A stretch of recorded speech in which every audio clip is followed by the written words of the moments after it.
Good evening. Welcome and thank you for joining us. It's very kind of you to give up your time with us. We are the Boys from the Baltic Star and we play narrative type gaming, which we're very happy about pretty much all the time. And at the weekends, we generally play tabletop role playing games. And on Saturdays, those can be really very wild and varied. And tonight, we're playing some of the classic Buffy the Vampire Slayer role playing game, our Clarissa the Vampire Slayer story. So, tonight, I am joined by one of the boys from the Baltic Star, Ewan. And Ewan! Ha Good evening, Ewan. How are you? I'm really good, thanks, Ben. Slightly less good after I've just been kicked out. No, I'm good. I'm very good. I'm very excited. It's been too long since we've slayed some vampires, or since our Slayer has slayed some vampires for us. It has. It's been a little while, hasn't it? Because we generally only play this when Luke is unavailable, and Luke is unavailable this evening. We don't often let him out of his cage, really, do we? It's ridiculous, frankly. At least it's a batting cage in his case. Well, So we have joining us tonight is our actual Clarissa, is Socks. How are you, Socks? I'm very, very well. Hello and thank you. Hello. I was just thinking, if you look at us, we're all shrouded in a little bit of mystery. I mean, there's you in the Twin Towers, the Black Lodge. I'm just but not a natural blonde, but that's my passport photo at least. And Ewan is just a shadow this evening. He's just shrouded in mystery. Yeah, no, sorry. It's All not of great. us, identities hidden or impossible to access in real life. Yes, that's definitely who we are. The mysterious people that we are. Yeah. Yes, so this game this evening is back in the glory days when Buffy was very, very popular and still being broadcast. They released an RPG based on the cinematic Unisystem rules. In fact, it was the first RPG based on the cinematic Unisystem rules. And I picked it up, of course, because RPGs and Buffy is a nice intersection for me. and we've been playing a period piece in the Slayer mythology set in ancient Rome during the Spartacus revolt. So let's take a moment, I feel, to introduce the story. This is chapter 5, believe it or not. Once more, we find ourselves in Rome in the year 71 BCE. Crassus, Rome's most powerful citizen, has, for the first time anyone can remember, been forced to leave the city in February, Rome's most important month, and the Lupercalia festival, which celebrates the founding of the city and the legend of Romulus. Titus Julius runs the city's least successful and least prominent ludus, a school for gladiators. He and his son Gaius aren't concerned by their lack of success because that's not what their ludus is for. Secretly, Julius is a mentor, a role that will much later become known as a watcher. He found a young Brythonic slave called Clarissa and purchased her, knowing she was in fact her generation's slayer. The entire ludus is actually for training her and her allies to fight the evil fiends that lurk in the shadows. This February there's an extraordinary amount of activity, and Clarissa and Gaius have been patrolling every night. One evening they encountered an attempted kidnapping of a slave from a street near the Circus Maximus. The kidnappers had an unusual amulet which seemed to have the power to stifle all sound. They killed the kidnappers and then allowed their horses to find their way home, to discover they came from a stable yard attached to the side of the house of Crassus on the Palatine Hill.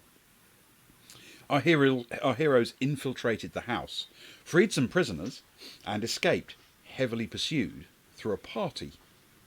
As they made their escape, they found they were being pursued by a pack of large wolves, which it turned out were actually a pack of vampires.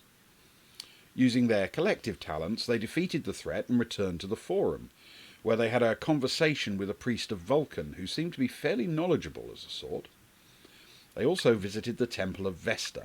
It turned out the priestesses there had a pretty good idea who Clarissa was, because a century earlier one of their number had been the Slayer. They were given a special stake, one that is essentially indestructible and causes additional damage when used on a vampire, something crafted by the former Slayer and left in trust for future girls. Clarissa and Gaius then visited the Quirinal Shrine across the city and spotted the geographical relationship between the various locations that seem important to the story. Everything seems centred on the Palace of Crassus. But on the day of the Lupercalia, one of Rome's most important festivals, our heroes followed the huge procession as it wound its way through the city. Gaius used his powers to find any vampires in the area and found there were dozens, clustered in Crassus's house. Suddenly the vampires all flooded down off the hill into the crowd. Clarissa followed and, in the chaos, managed to stake 13 of them, as others merged into the mass of people.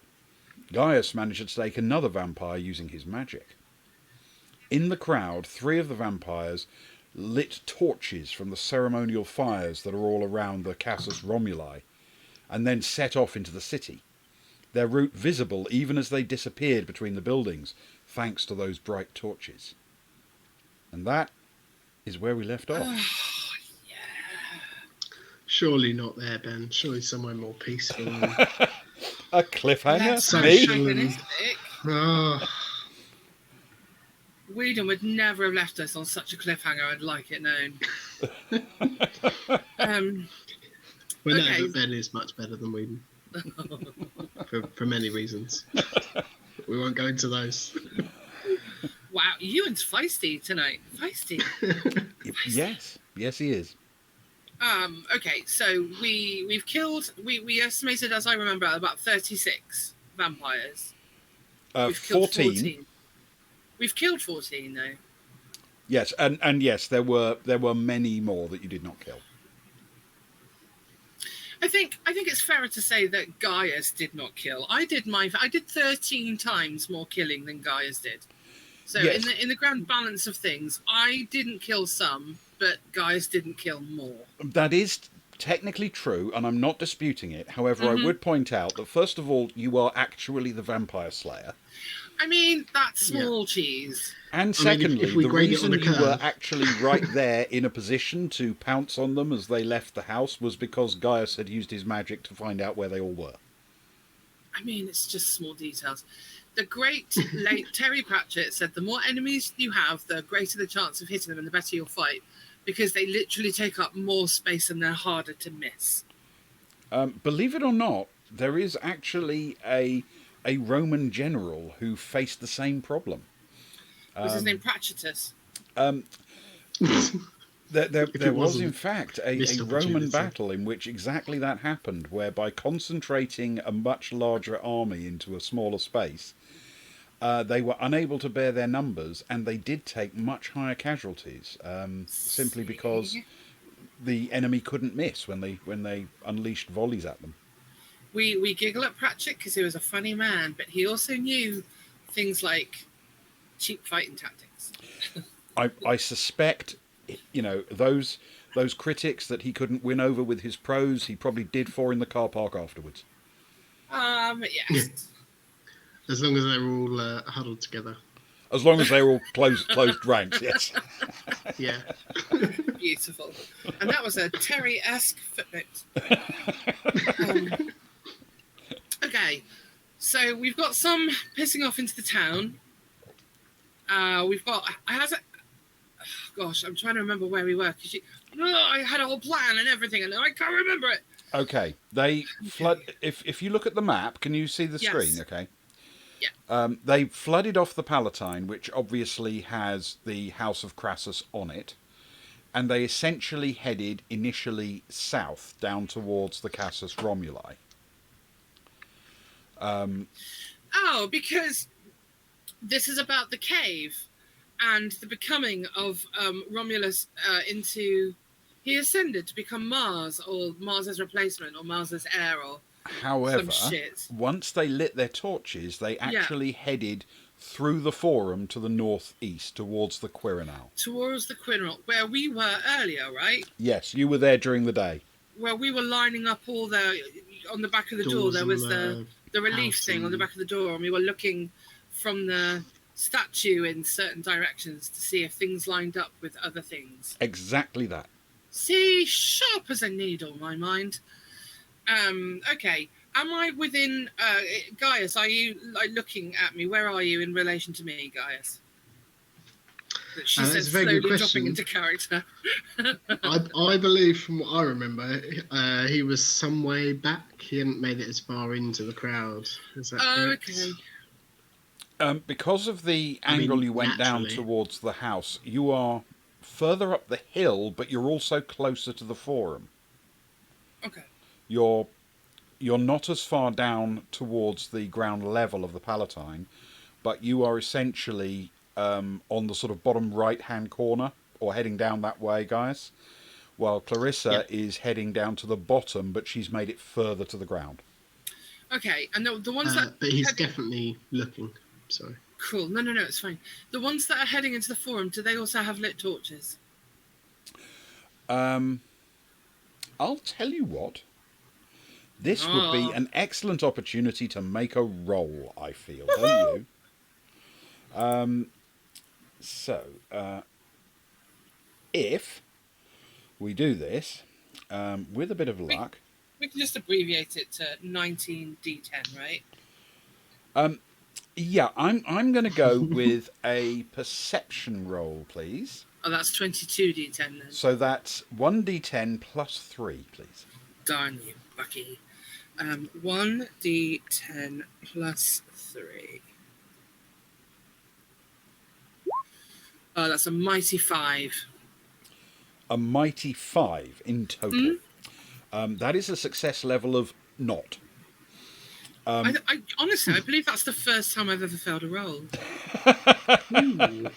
I mean, you are the Slayer. I feel that came out like kind of a bit feisty there. Indeed. So, essentially, what that means is that you are focusing on the 3 torches that are moving their way through the forum, and you have no idea what's happened to any other vampires. But the ones with the torches are moving through the forum. That was my question, so that's fine. That's all I need. That's all you can see, and they're not literally together. They are, but they're moving in the same kind of direction. Okay. Can I turn around and look for Gaius and just shout? They're moving towards the Quirinal. Gaius. You can. You turn around and he is currently looking at you like, "What are you doing, Slay?" They're just people, and I've got my one. good job. Can I summon a tremendous? Didn't we have additional things that we can throw into our rolls to make us more heroic and ridiculous? I mean, amazing. Most definitely have. So, Okay. there are drama points that you can use. So, a drama point. There are a number of different ones you can use, but the biggies I've put on screen now. You can spend a drama point for one example of plus 10 to any roll. I'm doing that. Okay, so what are you going to do with this? I'm going to do a Xena, which I know is not a Joss Whedon show, but she is going to do a standing forward roll up into the air, and she's going to, because we're in quite a tightly packed crowd, and not doing that Xena thing, she's going to jump onto people's shoulders and hop one head to another towards the forum and the fleeing vampires with the torches. Okay. All right. Well, in that case, what we're going to do there is call this an acrobatics check. Yep. And you can have your dex with that. So that is a total of 12, plus the 10 for your drama point, which by my 22. records will take you down to drama points 6 total. Okay. 6 left. You started with 10, if that's any help. Oh, okay. So you have 6 left. So that's a total of plus 12 plus 10 is plus 22 to your roll. And then what do I roll? 1d10, please. 1d10 plus 22. 4. That's 26. A total of 26. Now, you see, I feel that's going to be a little bit better. Just a smidgen more likely to succeed. 26 is 8 success levels. Okay. So that's like tremendous. That is an absolutely overwhelming success. Is that Nerf Herder kicking in the background music? That is. It may even have summoned the spirit of Christoph Beck to write a special emotional bit for it. Spike wipes a tear from the future. There may be a slight moment of slow-mo in there as you bounce from one to the next. Yeah. Nice. So can I also get a cool landing where you see my feet land first, and then the camera pans up to see me all sturdy and feisty looking? I think we can even do better than that. I think on the way down from the last of your steps over the crowd, as people are almost staring at you in disbelief that there's someone running over the top of the crowd. As this happens, you get to the entrance. Sorry, to the forum. can I also have a Monty Python-esque soundtrack where each time I land on something I get, "Oi, oh, get off, eat out." We've crossed the line. I think, truthfully, your swiftness will actually be too fast for them to really react. They won't even know. They'll sort of look up. It's as if someone tapped them on the shoulder, and then by the time they've looked up, they're gone. Nice. But as you fly across and into the forum itself, out of the crowd, I think you'll actually run down the side of a wall a couple of paces before landing on the ground, still running.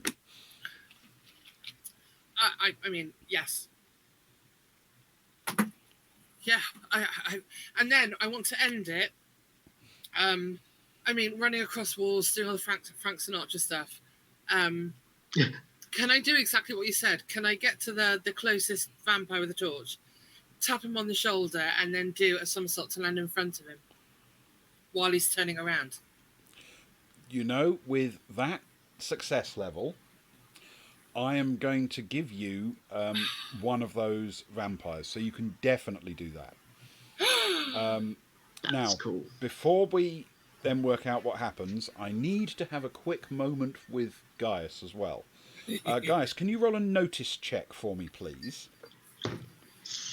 This will be a D10 for you, plus 3 for your notice and 2 for your perception, so 5 total to add. Cool. That is a 9. A 9 in total? No. Plus the 5. Plus the 5. Okay, so 14. That is a success level 3 notice check. All right. So you are able to see Clarissa's rather remarkable movement across the crowd as it happens below you and off to one side, and she disappears into the forum. You've also heard that she yelled out to you, and whether or not you heard exactly what she said, you've clearly got the indication that there is something heading off in that way that you've got to follow. And you have enough success there to even see that she's closing in on one of the torch-bearing vampires. Does he also notice the people going, "Oi, eat, oh, get off"? There is a fighting chance that he would certainly notice people reacting in your wake, yes. Nice. So I'm only a few steps behind. He will take off in that direction as well. Stay on the high ground so he doesn't have to fight through a crowd, because there's no way he's leaping from head to head. Okay. With such awesomeness. So you want to effectively skirt the Palatine, but a bit above the crowd? Yeah. Yeah. And then aim to come off near the sort of northwest corner of the forum and cut straight towards the Quirinal. Yeah, because the crowd is snaking around the base of the Palatine, isn't it? It is. So once you get over that little 10-foot river of people, you're kind of in the clear. Exactly that. I mean, it is a procession, and though there are people watching the procession, they are also crowded in a line down both sides. This is this is carnival night, if you know what I mean. Yeah, that's the plan. Northwest, and then towards the corona. Okay, all right. So we will go back to Clarissa. You are facing off against a vampire. The vampire is holding a torch in one hand, Oh, and this is the back one. this is the one that you were closest to. Yes, as you were following. Okay, him. so as I land, tap him on the shoulder, flip over, so when he turns around, I'm not behind him. I'm now in front of him, with my trusty Vestal Virginal Pokey Ironic Stick. Of course. Because this virginal thing does the penetrating. What?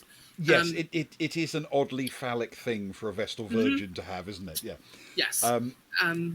And I will say, leaving without me so soon, and then try and plunge it into his chest. All right. Can you make an athletics check first? An acrobatics check, sorry, with your dex. So that's plus 12 to your roll to make the leap across over him. 1d10 plus 12, you said? Yeah, 1d10 plus 12, please. 21. 21. 21, I mean, I'm going to look up the number just for fun. It's a success level of 6. Okay.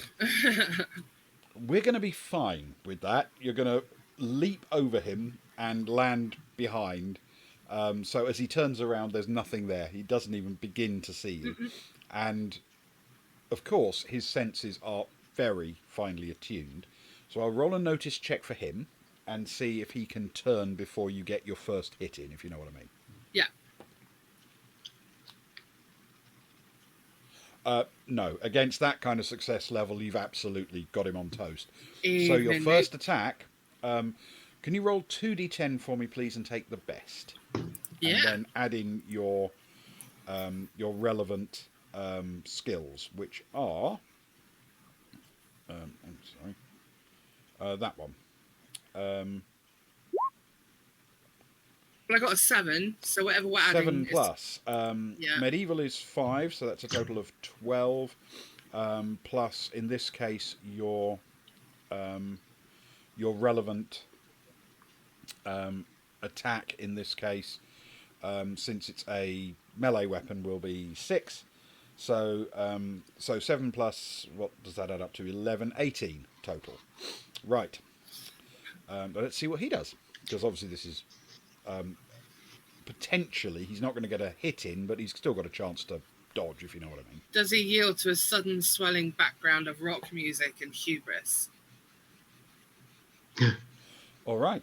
You stick a pretty decent slamming stake into him, but it isn't enough to strike him in the heart.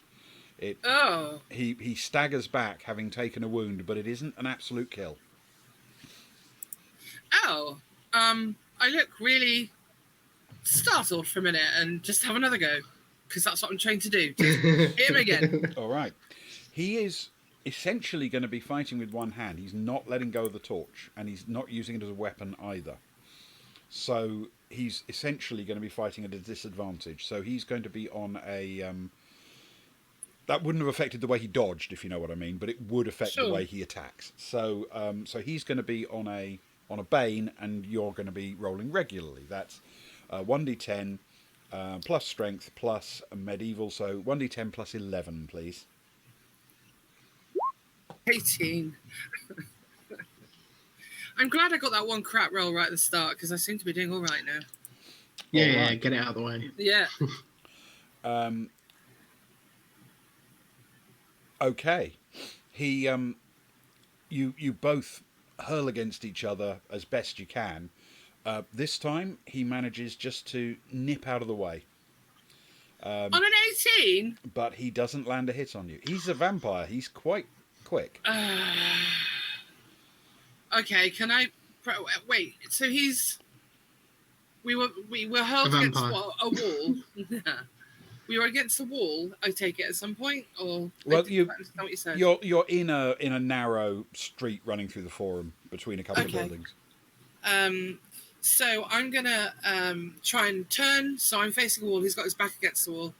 And then run up the wall. So I'm essentially doing a kind of somersault. But then as I land, I'm going to use my momentum to fling him over my head, crash him to the ground, turn around and try and stake him again.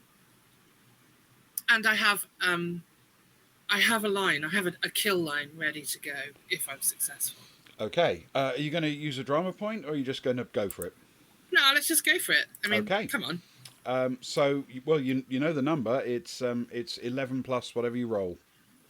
Roll 1d10 plus 11, 20. Okay. By the way, all of these rolls are happening in D20, in roll 20, so I'm definitely absolutely not just making these up because I'm rolling badly. Totally true. He's this time he has not done as well. Remember, he's fighting with one hand. He does not manage to intercept your attack, and you drive that stake right through his chest. You have a second as he turns into floating dusty bits. Did nobody ever tell you no means no? Poof. As he turns to dust, this look of shock crosses his face, and then you see the torch just drop out of his suddenly absent hand and clatter onto the ground. Can I extinguish the torch, please? Yes, I don't see why not. I'm not going to make you roll for that. You can just stamp it out. Yeah. Can I take a glance to see where Gaius is, and then a glance to see where the next nearest torch is? Sure. Make a notice check for me, please. With Clarissa, that's a 1d10 plus 7, please. Okay.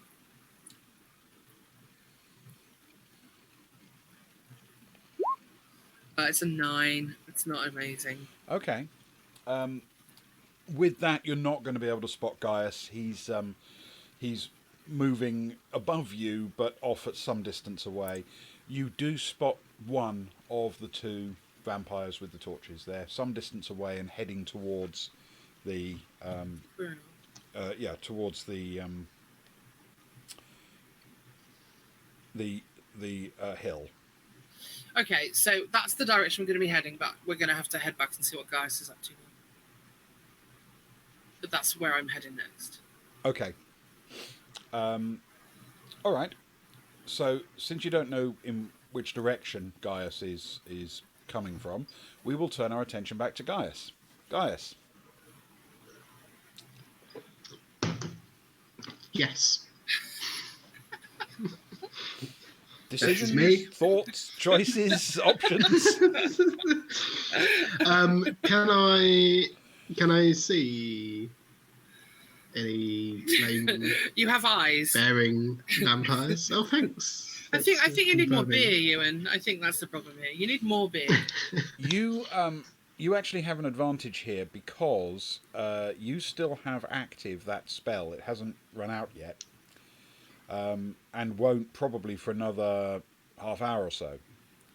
So you can sense all nearby vampires and exactly where they are. You can therefore line up two of them with the torches that you can see winding their way out of the forum the other side and into the buildings that lead up to the Quirinal. But you can also detect probably 20 or so more moving, not with them exactly, but in roughly the same direction towards the Quirinal Hill. How far off are the two with torches? They're towards the back of the group of vampires in general, and they are essentially the width of the forum from you. They're moving with purpose, but they're not... You know, vampires can move very quickly if they need to, and they're not moving like that. They're walking briskly, like at a decent march. Yeah. Okay. In that case, he will.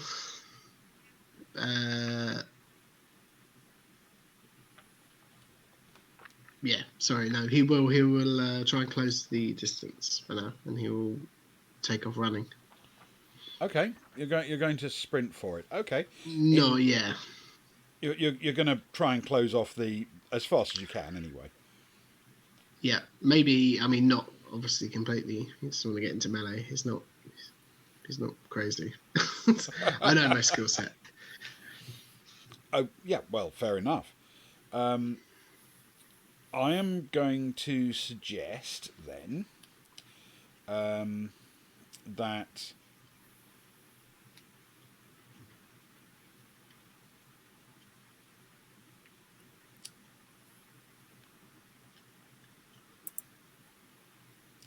I'm going to suggest. Just checking through the stats. 1 second.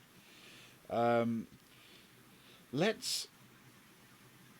It's not going to be acrobatics, so we're going to ask you to do Dex twice, please. So that's 1d10 plus 8 for me.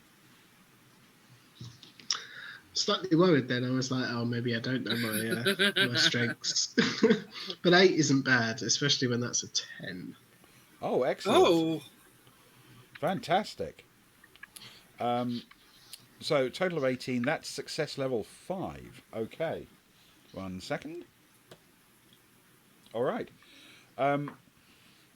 You are definitely closing in on the vampires in general. You are undeniably closing in on them pretty rapidly, but they're all still in front of you, and as far as you can tell, none of them are sort of stopping or turning or slowing down. Are they all bunched together? They are spread out, easy to hit. but not over a huge area. They are moving independently, but because they are moving roughly in the same direction, roughly parallel, and they seem to be slightly converging towards the Quirinal Hill, so there are places where 2 or 3 of them are in the same little bit of street, but they don't seem to be moving as a group. Okay, perfect. And they're still weaving around your everyday citizen. Yes. The closer you get to the Quirinal, the less there are that many popular, just people out on the streets, because the big party is behind you now. But there are still people out at night, of course, people heading home, people heading in to enjoy the festivities. Perfect. In that case, his next course of action will be to cast a spell. Excellent. What kind of spell would you like to cast? I would like to cast a put out fire spell. Oh, okay. remove oxygen from what area spell. do we understand what oxygen is yet? Sorry, I mean, they know that fanning flames makes it hotter, right? That's common knowledge at this point in time. Bellows are a thing. I mean, yes, you don't necessarily need to understand the mechanics of something in order to just cast. Okay, to be able cool. to do that. I was something just a bit worried to that if it goes a bit wrong, I might lose my ability to breathe. Like quench oxygen. Shit. I mean, you can still breathe. There'll just be no air. That's fine. No oxygen in the air. Okay, bear with me a second. Based on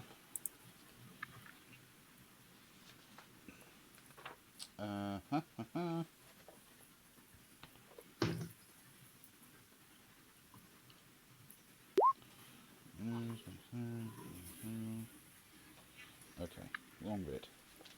Let's run through here.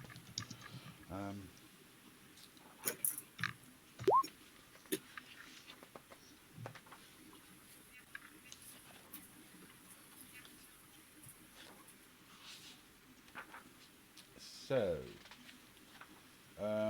we are going to... Hello, Infinite Monkey Tales, by the way, whilst we're... hello, IMT. Thank you for joining us. A quick check. Hope the stream went well.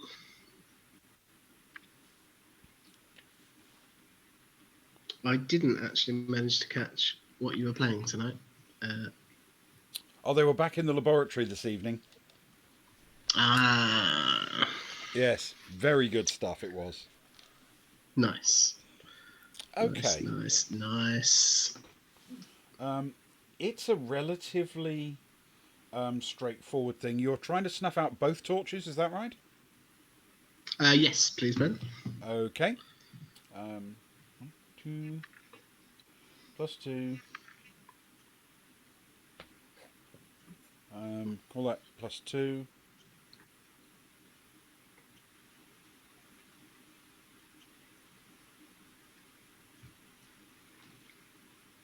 Okay. All right.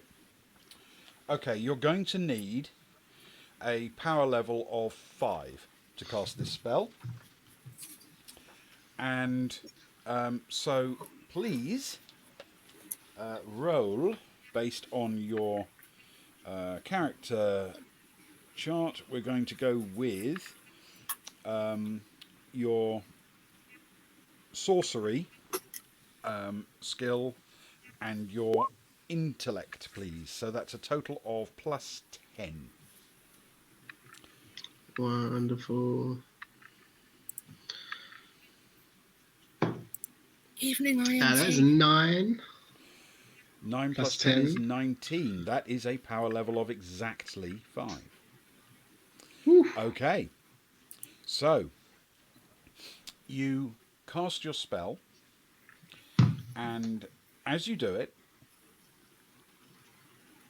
you see both of the torches instantly, just in that instant moment, snuff out. And as they do, both of those vampires stop dead. You don't know what they're thinking or anything like that, but they immediately come to a stop, whether it's just because they're startled or for another reason.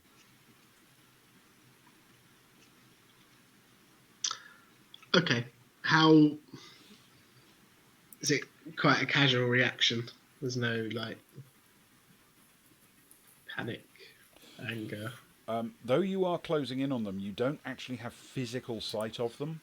You can. I suppose I've just put out all the light as well. You can use your locator, if you like, your spell that's already working, and and you know where they are, but you haven't got any sight of what they're doing.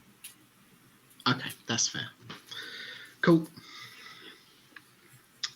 And he will continue to pursue and look around for Clarissa. Who is now looking around for vampires. Okay. I should have called the Marx Brothers. All right. You couldn't have made them glow. You are essentially moving through the same part of town now. So can you both roll a notice check for me, please? So for Clarissa, that's 1d10 plus 7. And for Gaius, it's 1d10 plus 5. I got 10. Though I failed to enter the command properly, but it's 7. I got 4 plus 5 is 9. Actually, I don't know what I rolled. I think I rolled a... No, I don't know. I'm going to roll again.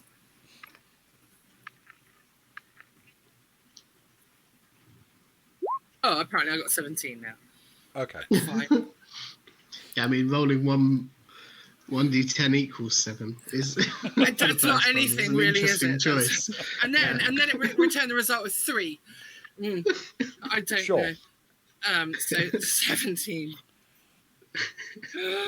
I'm sorry, Lucas distracted me with our next blues adventure. But also 17. Yeah. Okay. All right. Set on a brewery planet. Come on. Okay. Gaius, you do spot Clarissa. You see her flick round the corner of a building as she sets off at a run in towards the Quirinal still, deeper into the buildings to the northeast of the Forum. And Clarissa, you do see in front of you a creature that you know full well is a vampire. Okay. And I mean, it hasn't gone pitch black. There's still... there's plenty of light in the city of Rome at night, yes. Okay, so I'm just a bit... It takes a second or two for my eyes to adjust, but I take it I'm the Slayer, and that's just the thing I'm good at. Going from light to dark and dark to light, right? Well, yeah, there are darker patches, obviously. There are places where you're running through quite brightly lit pieces of ancient Rome, yes. Okay, but I take it. Okay, so what is the order of events? This thing's torch goes out and it stops running as I catch up to it, or do I catch up after that? The vampire you are closing in on is not one of the ones that was carrying a torch. Oh, but is it somehow stunned or in any way? Does it know that I'm there? Do I have any sense that it's aware of me? It seems to be just walking away from you at its same sort of steady, deliberate pace. Then I'm gonna. Well, it's walking, and I'm really good at running, so I'm gonna try and run past it and stab it in the back on my way past. Okay. All right. In that case, Yeah. yes. Can you roll an attack for me, please? This will be your strength, which is 6, your medieval, which is 5, so that's plus 11. 11. Okay. 12. That's not to say I rolled a 1. That's just to say I added 11. To what? Something that's not 11.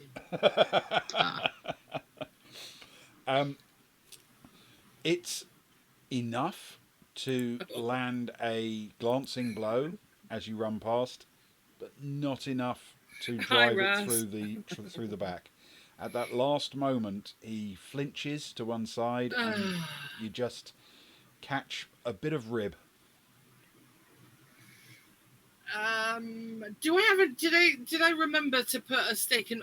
I would have imagined I said that I had a stake in each hand at some point when we started the fight. I didn't make a note though. You actually stated you were using the special stake.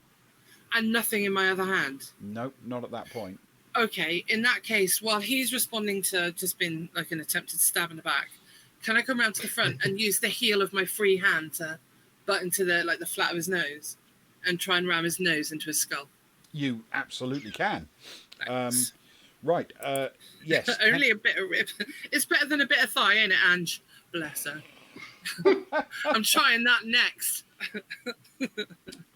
Okay. Yes. This is going to be your melee, please, which is 7, plus your strength, which is 6. So a total of plus 12. 13. 13. 7 and 6 is 13. I'm sorry. 7 and 6 is 13. You're quite right. Holy Back moly. on the Merlot.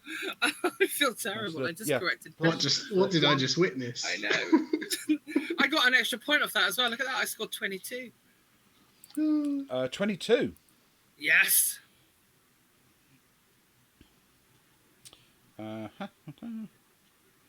Cool.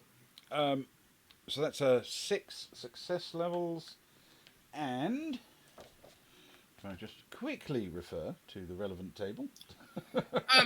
Given that I rolled fairly well, the idea then would be to knock his nose into his skull with one hand, and while he's recoiling, go at the front of his chest with a stake with a more accurate blow. Sure. Your strength is 6. That's fine. Okay.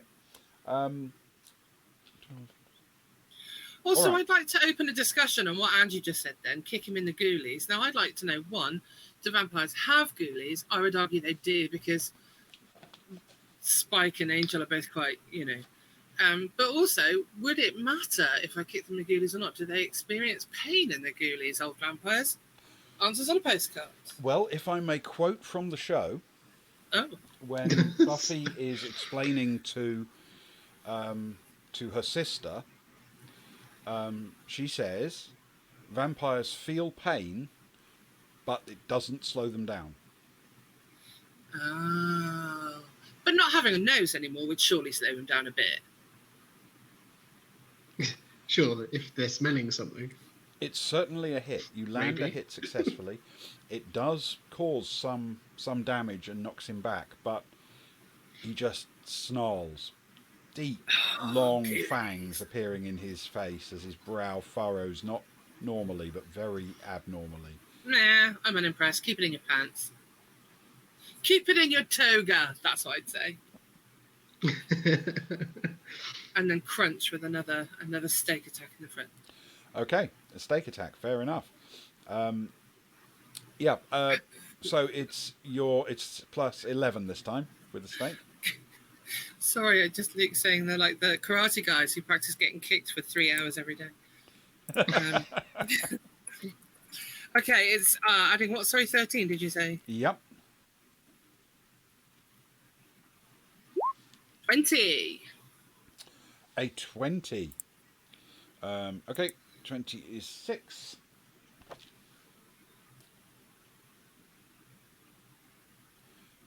Three times 6, 18 plus 22. Okay. This one, you drive straight through him from the front, and there's just a little moment of shock. Like his mouth opens a little bit as if he's genuinely surprised. And then puff of dust. Literally turns around, carries on running. Okay. Gaius.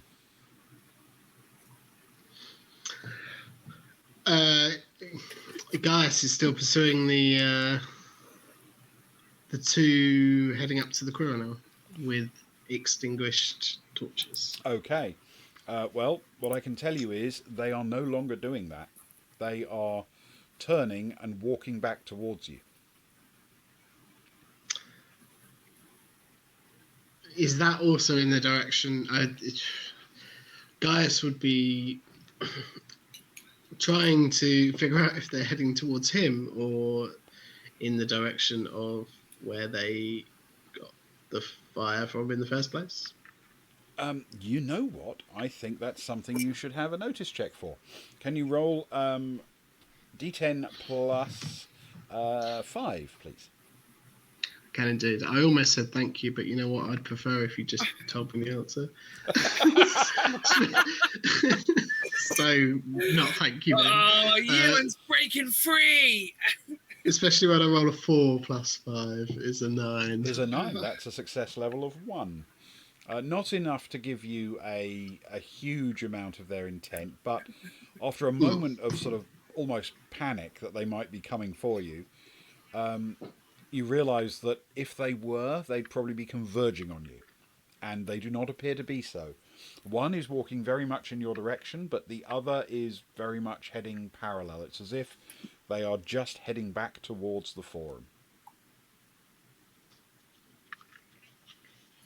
Okay, he'll slow his pursuit slightly and still follow, but not try to gain on them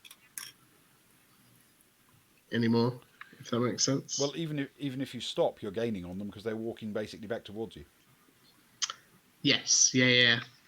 But generally speaking, his aim will be to see where they are, specifically where they're going to. Okay. All right. So yeah, he'll hang around for a little bit and wait for them to While Clarissa potentially pass, is and then cheerfully knocking off vampires left, right, and centre, you can indeed try to observe them. Now, I am going to suggest that, given your luck capabilities, you have a good luck capability. This feels to me like a luck moment. Can you roll a D10 plus 6 for per plus luck, please? yes. Sorry, Ben, can you remind us of the situation with boons? Is it somebody buys us a boon and we get a drama point back? Yeah, there are times where a boon will be given to you by me because it just makes sense in the combat. Okay. But if somebody buys you a boon, then you can have a boon. You can't Wink, buy your own guys. using your point credits. You know that, right? Oh, I wasn't going to buy my own, but I was going to solicit Angie. I'll buy you one, so you can buy me one. I don't know if we can do that. No, it seems broken. In the name of a Mediterranean diet and sharpened olive pips soaked in garlic. Of course. Well, naturally. How could it be anything else? Okay. That was a 7, Ben, plus 6 is a 13. Is a 13. Okay. 13. Okay, success level of 3. which You on a luck roll feels extra lucky. you tuck yourself just behind the corner of a building as one of them comes back past you. They have astonishing senses, vampires, so there's every chance he would have literally heard your heart beating. But he's clearly on a mission, not paying too much attention to a mere mortal on the in a back alley near the forum. Yeah, you've actually got a pretty good idea of where they might be going.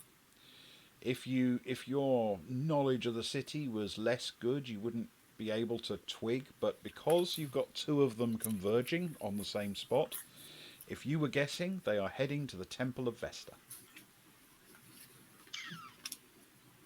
which is in the middle of the forum.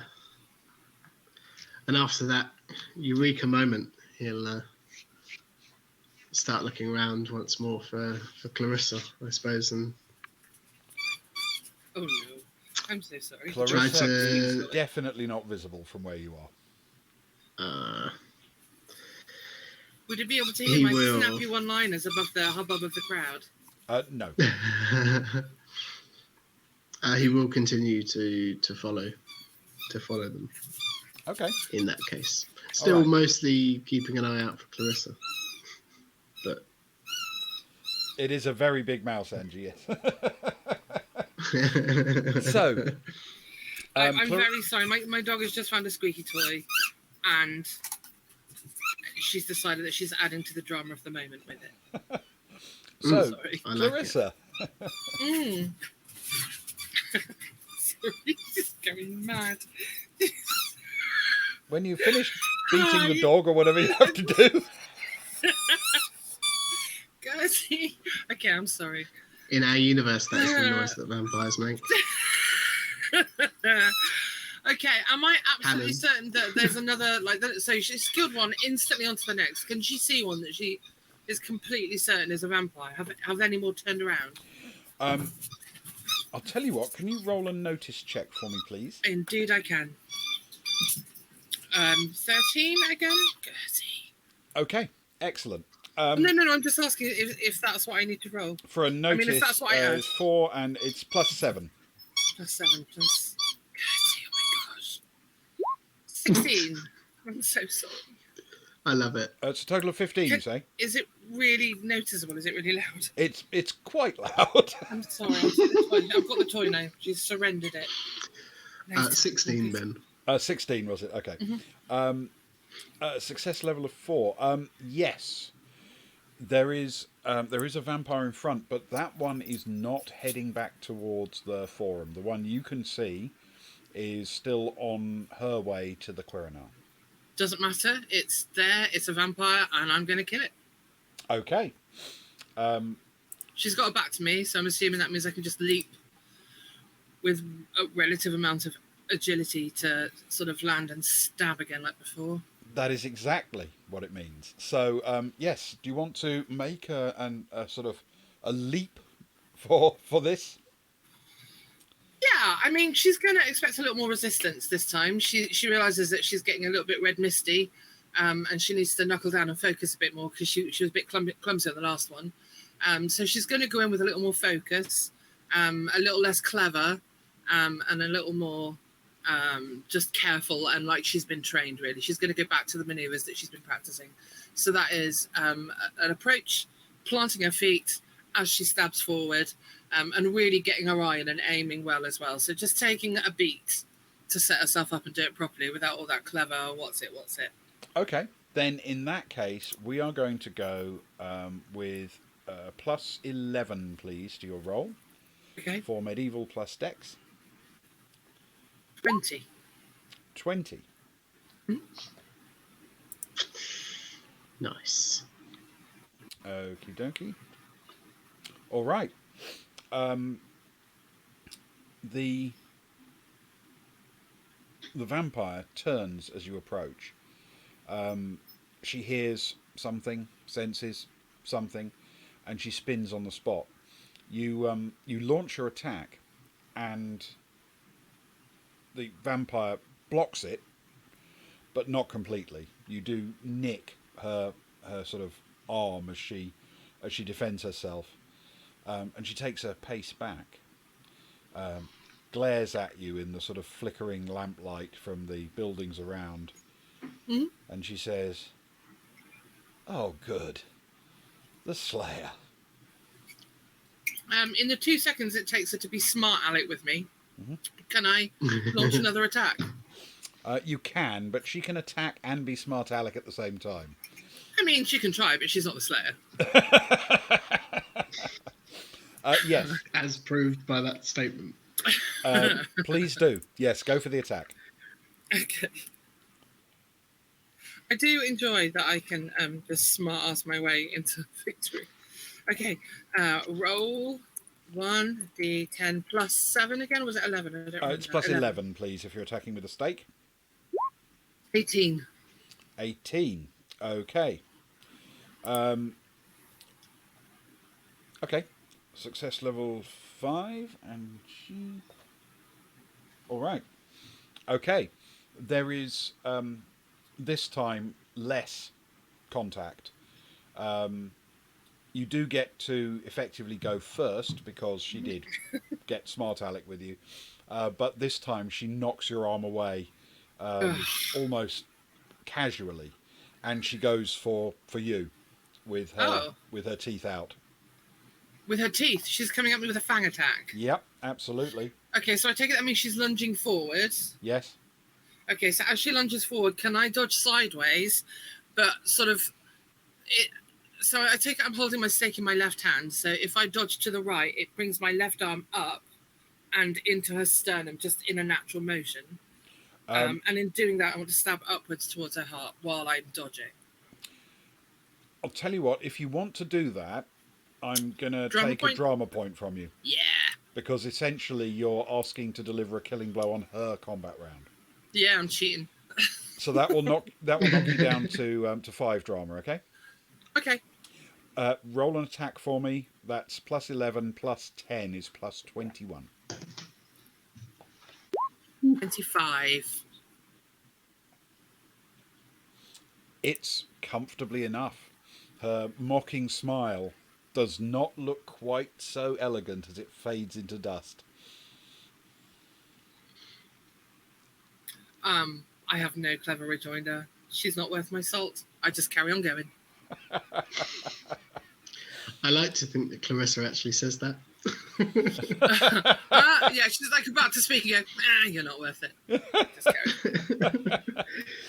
Fantastic. As you set off in pursuit, you haven't got another vampire in sight, but you're the Slayer. You can, to an extent, detect them when you get close. We will cut back to Gaius. Gaius, what are you doing, sir?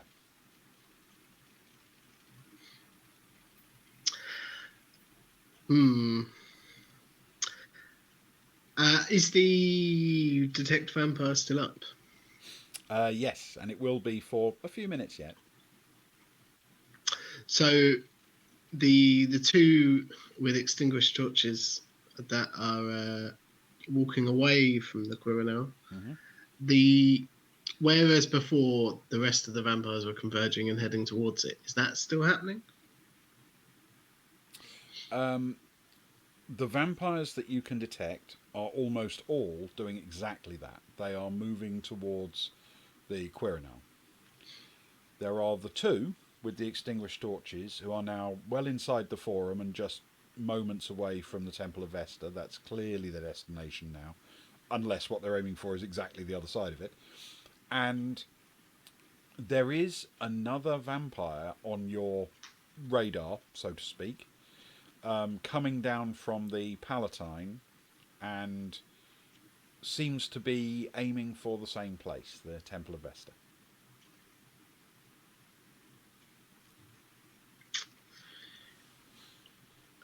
Oh, so many choices.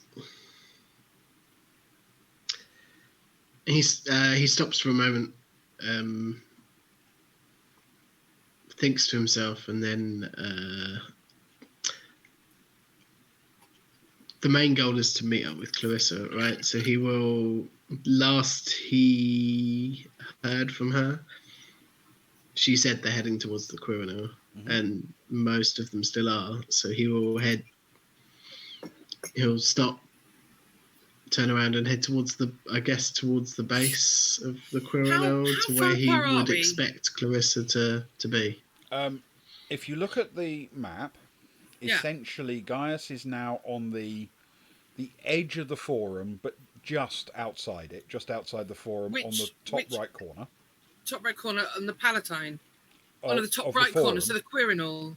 Of the forum. Of the forum, the big black rectangle. Yeah, but he's on the Quirinal side. He's on the Quirinal side, yeah. Okay. And you are fast approaching the foot of the Quirinal Hill itself. So the gap between you is a few hundred meters, but you can't see each other line of sight because obviously there are buildings. Yeah. So he will head in that direction to where he would expect her to approach the Quirinal from, given her last position and direction. Okay. All right. Or main entrance. Okay. If there is such a thing. You do indeed head towards the Quirinal. Are you running or walking slowly? I was like, no, he totally wouldn't run to stand out, but actually, Gaius would. I wouldn't. So yes, he will run. Okay. You're going to run at a fair pace. You've got a distance to cover, so you're not going to be sprinting flat out, but a fair pace through the buildings between the Forum and the Quirinal Hill. And as you're doing this, can you roll a notice check for me, please? I can indeed. Is that +5? I think that's +5 for you, yeah. Say. Ooh, that is an 8 +5. For 13. 13. Okay.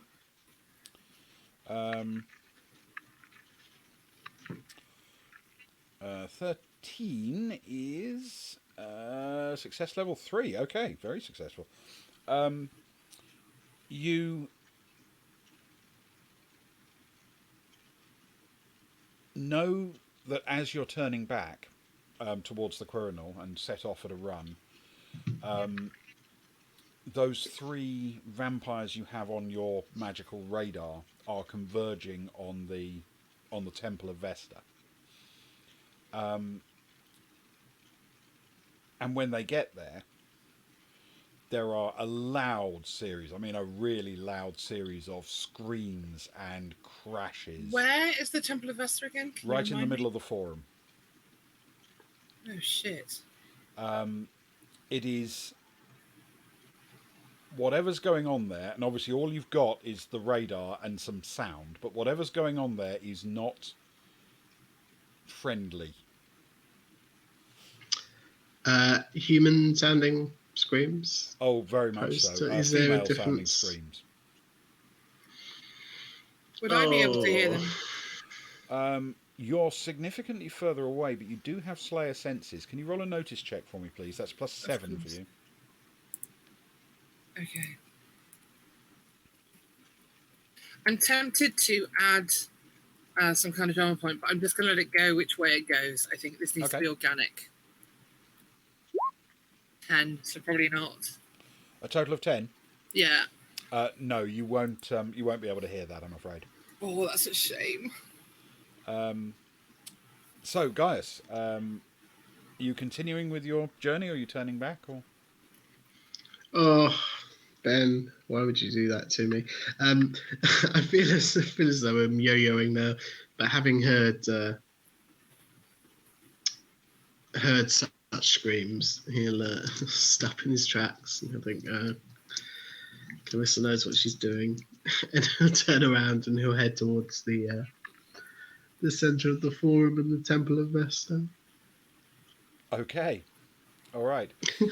Are you running there, or are you, walking very, very slowly with your hands in your pockets, hoping it's all over before you get there?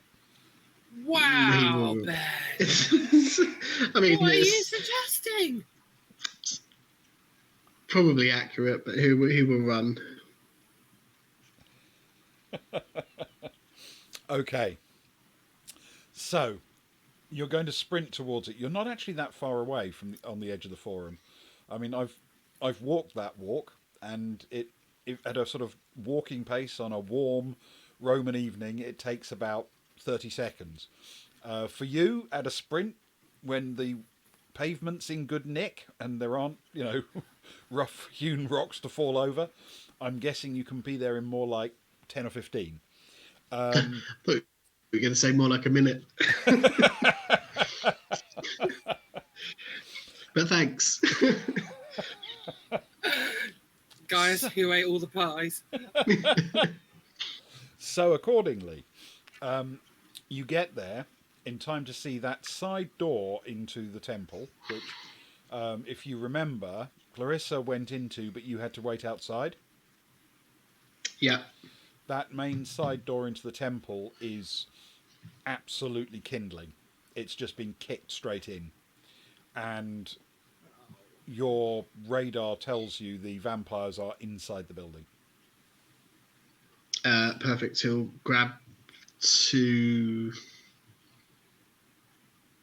You're having your own little Xander Steakish. Soldier moment, aren't you? steakish sized bits from the kindling of the door. Okay. Tentatively poke a head in and look side to side and then head in if he doesn't see anything about to jump on him. Okay. You head inside. It's that area enters into a sort of lobby at the back of the temple. It's the Temple of Vesta has a slightly unusual design because on one side there's this colonnaded area, like a cloister almost, running down the side of the building, which doesn't have any person-sized openings in it. It's deliberately intended to allow supplicants to stand outside the temple and speak to the priestesses on the other side of those columns.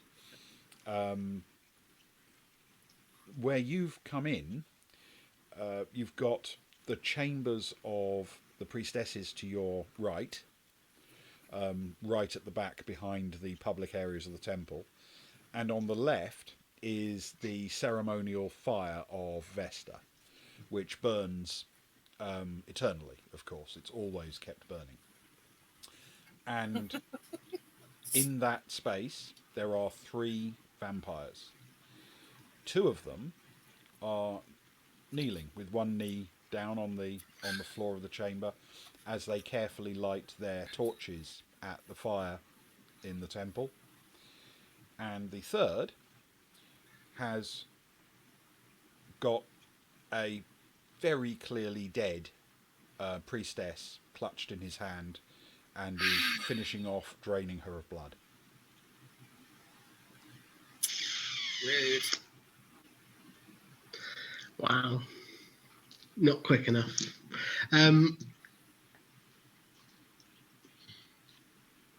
Okay, he's going to keep hold of the stakes that are in his hand, stand where he is, and I would like to cast another spell, please, Ben. Okay. What kind of spell would you like to cast? I think it's the last one he cast when fighting a vampire. He would like to cast the old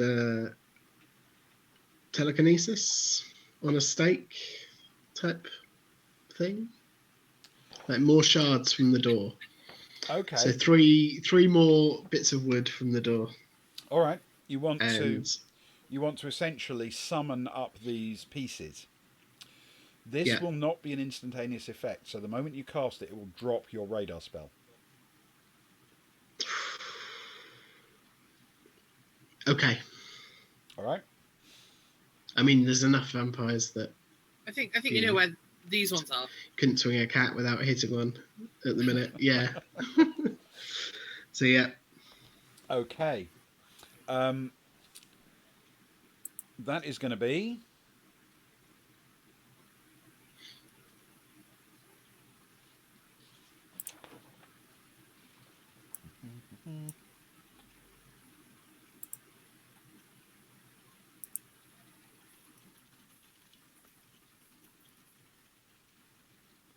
Okay, that's going to be a level 6 spell. So you're going to need to roll d10 plus.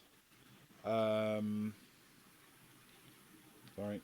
plus your sorcery of 5 and your intelligence of 5. So d10 plus 10.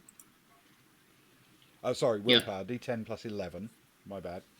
D10 plus 11, and then you're going to need to hit a level of 6.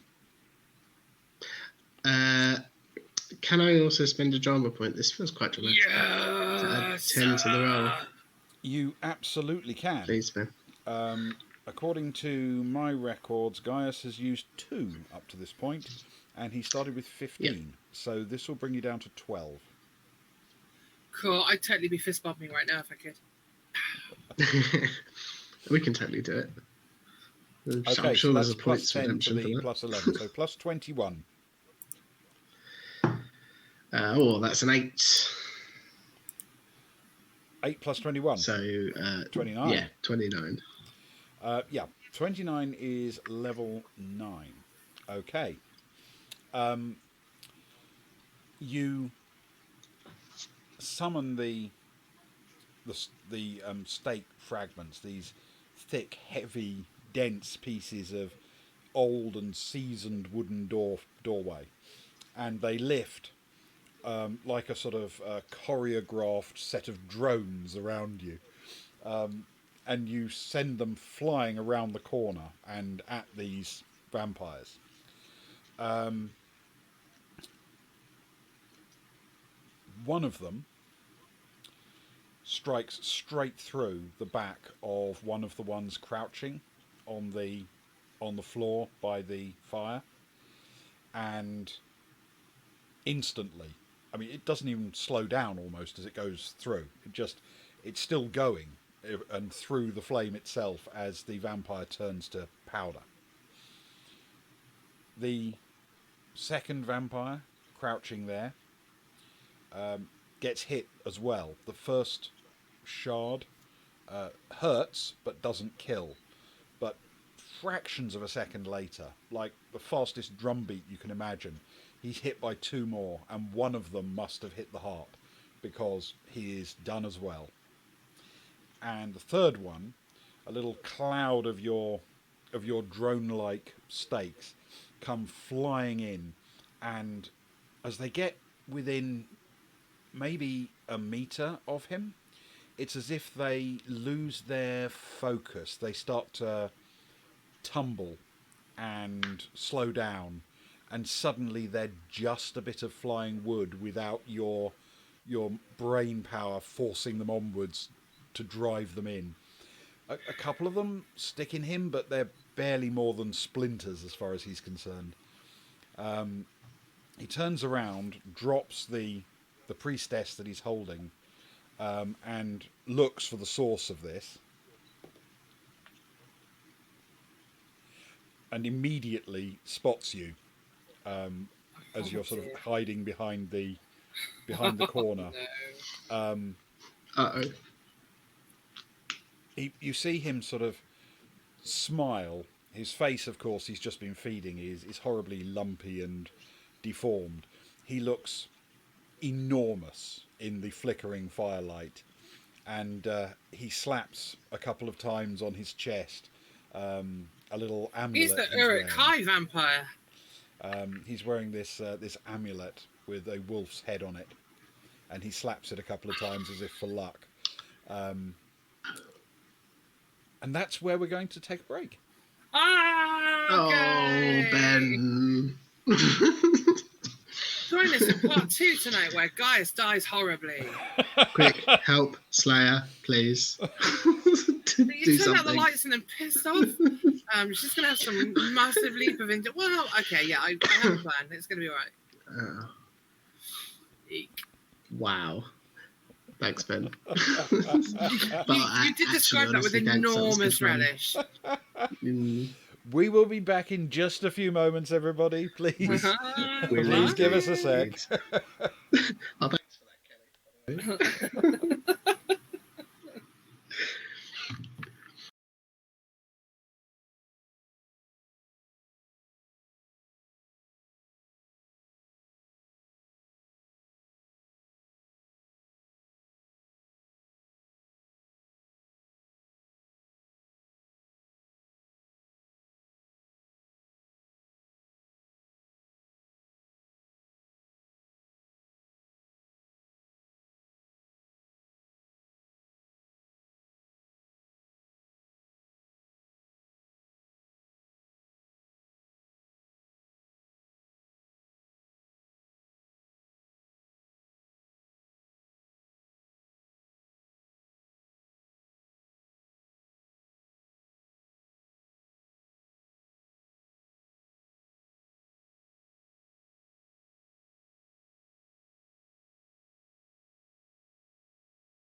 And welcome back.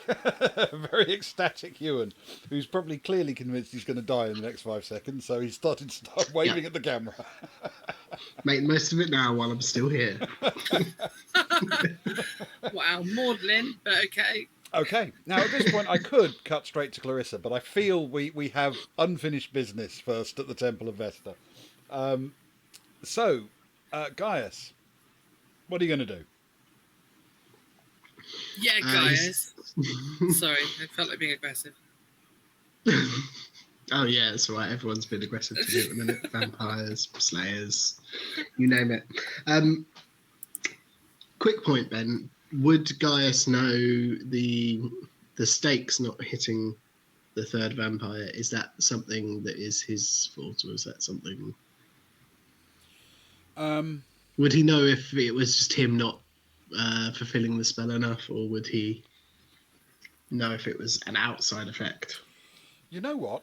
Roll an occultism check for me, please, with your intelligence. That's plus 12. D10 plus 12. That is a 4 on the dice, so 16 total. 16. Okay. It isn't that the spell messed up. That amulet in some way interfered with it when the bubble of magic reached the vampire. Okay, cool. He will definitely stop in his tracks and stop reveling in the otherwise quite a It was glorious excellently successful. job. Well done. Yeah. And his face will drop, and he'll just start talking to himself. He'll be like, Clarissa.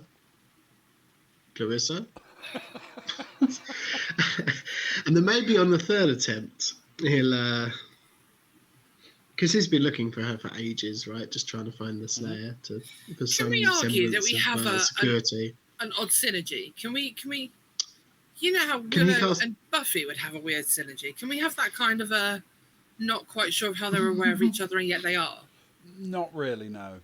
Okay. Can he cast a spell on the third time and try and Yes, he can. talk to Clarissa telepathically? Okay.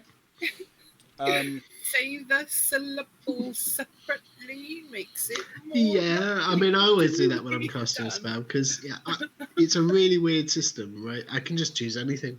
Yeah. And Ben will very, very well mechanically adapt. Got to make a decent role argument for it, but yeah, to what pretty it much. is. But I mean, there's so many options.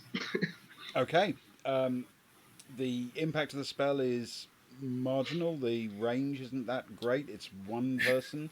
This is going to be a power level 3 spell. Only 3, wonderful. come on. What is that I'm adding? Was it for Gaius? I want to That say is 11. your sorcery of 5 plus your willpower of 6, so plus 11, please. Wow, look at that! I got it right. It's a 1 on the dice there. So a total of 12. That is success level 2. You do not make contact. Oh no! And as you are, as you're doing this, the vampire looks down at the floor and walks over and picks up the 2 torches and clutches them together, and pulls out a little like a leather lace or something, and wraps them around to bind them together into a single burning torch. Were they lit beforehand? They were. Both the other 2 vampires were lighting them and making sure that they were lit properly when you killed them. Okay, perfect. And there's no one else in the temple. Nope, there are No one in smears of sight. blood everywhere, but nobody else you can see visibly. I mean, you're only looking at one room and a corridor, you understand. Yes, yeah. Oh, dearie me, dearie me. He'll start to back away very nervously, not feeling as though he's in a great position.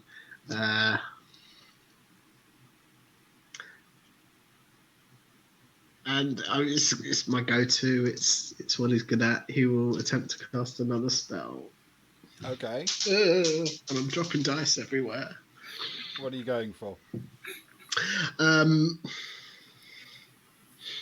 I want the effect of, say, the new now dual torch, as if a jar of oil, I suppose, in Gaius's world has been dropped onto it or come You want into to make it contact with burn really hot? Well, more of an engulfing flame explosion in the general vampire's vicinity. Okay. You want to centre that on the torches or on the burning fire in the pit in the temple, or just create fire out of thin air basically and fill the room with it? I'm assuming the torch is closer to the vampire, so the torch. The torch is closest to the vampire. It's being held by the vampire, yes.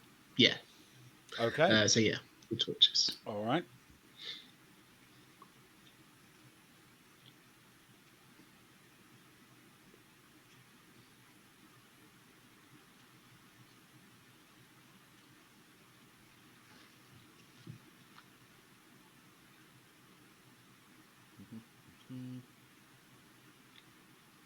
Okay.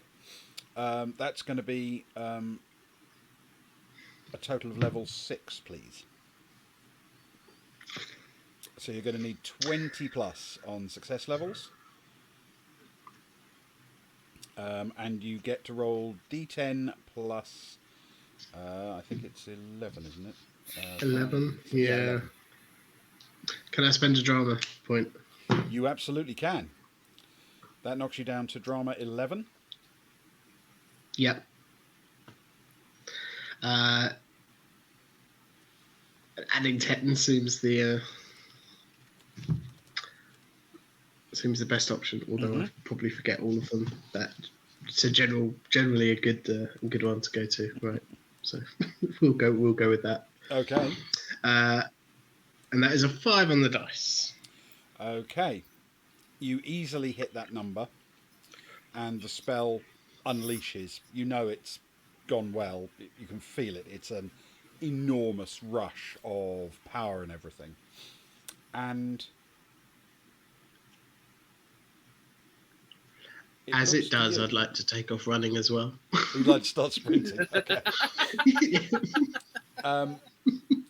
It looks to you as if the vampire notices the spell, but there is no flash of bright light, nothing like that. It's not impacting him. It's not hurting him. Not affecting Stupid him in wolf any way. family. Okay, well, at least I know. At least I'm running. Okay. This time, because you're running, and the vampire has his lit torch, he doesn't need anything else from in there, he's going to chase you. And vampires is fast. So can you... This is going to be opposed, essentially, as to whether you can get away and maybe hide around the nearest building or whatever and get out of line of sight. Can you roll for me your dex? That'll be dex twice, so +8, please. Obviously, you can use a drama point if you'd like to burn one and see if you can get well away from him. No, let's not. I feel as though I've weighted quite heavily. I mean, this is a dramatic foe, but that is a 10 on the dice. And to be fair, he rolled a 1. It's... All right. So that was 10 plus 8, wasn't it? 18 for you? Yeah. Yeah. That's success level 5. Exactly the same. Okay. Oh. He chases out and follows you. Which direction are you actually running?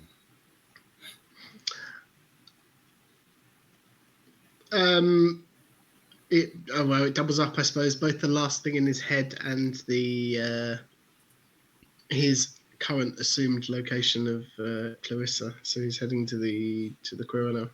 Running to the Quirinal. Okay. Yeah. The vampire is following in the same direction and is seconds behind you. But fortunately, brilliantly lit as well. Oh yes, yeah, no doubt about that. You can definitely see him running through the He streets. is pinging across the city like a light bulb in a dark room. So as he pursues you, not gaining on you, thanks to that very good roll, we turn to Clarissa. The 10 and the 1. Clarissa, you are essentially at the foot of the Quirinal Hill now. Yeah. On the southwestern corner, facing the Forum. What are you doing next? Well, she's just killed a few. Has she noticed any turning around? Can you roll a notice check for me, please? Okay, that's plus 11. I think that is plus 11 for you, if I remember. It is 4 plus... no, plus 7. Oh, wait, excuse me. 16. 16. As you look ahead, you can see a couple of shapes in the distance that you're pretty confident are indeed vampires, and they are approaching the temple of... But the other 2 torches, I started pursuing 3 torches. I killed one person, one vampire with a torch, and then guys put the other 2 torches out. Yes. So I'm aware that there are no more torches, and that wasn't by my hand. Yes. But I'm not 100% sure where all the rest of the vampires are now either. You catch a glimpse of one occasionally, and there are a few ahead of you that you can see converging on the Temple of Romulus, which is up on the Quirinal Hill. But also, it's been a little while, and genuinely, and this isn't, confusing knowledge that I have as a player, but she will be wondering where Gaius has gotten to. They're supposed to move through this as a pair, and That's right. she hasn't heard from him for a couple of seconds. And I'm just trying to be really, really clear, so I'm not, I'm making it really clear that I'm not like, oh, out of character, I know that Gaius is in trouble. She would just genuinely be wondering. She saw the torches go out. That must be by Gaius's hand. Where the balls is he? Yeah. So she's going to be turning around to look behind her towards the Forum to see if she can spot him there, realizing that she's in a place of relative safety now. That there's no vampires immediately close to her, so it's time to try and find her partner in non-crime. All right, let's take a look at that levels card. You know what? With success level 4, Yeah. given that the guy's got a very big torch, I'm going to suggest that's the thing that most catches your eye as you look back towards the Forum from The your enormous somewhat torch moving very quickly. elevated position. Okay. If the person bearing that torch, you probably can't tell it's 2 torches from this distance, but bearing that torch, isn't a vampire, then it is a person running for their lives in terms of their speed. It's someone moving very, very quickly through the city towards the Quirinal Hill. Okay, so that's caught my attention. Can I take another beat to try and really get a good, so I'm not just glancing and going, oh, bright light. I'm actually trying to look at it and, divining which direction it's moving, how to intercept it most quickly. It's more or less running straight towards you. So if you want to intercept it, you just run straight towards it. I'm going to do that then.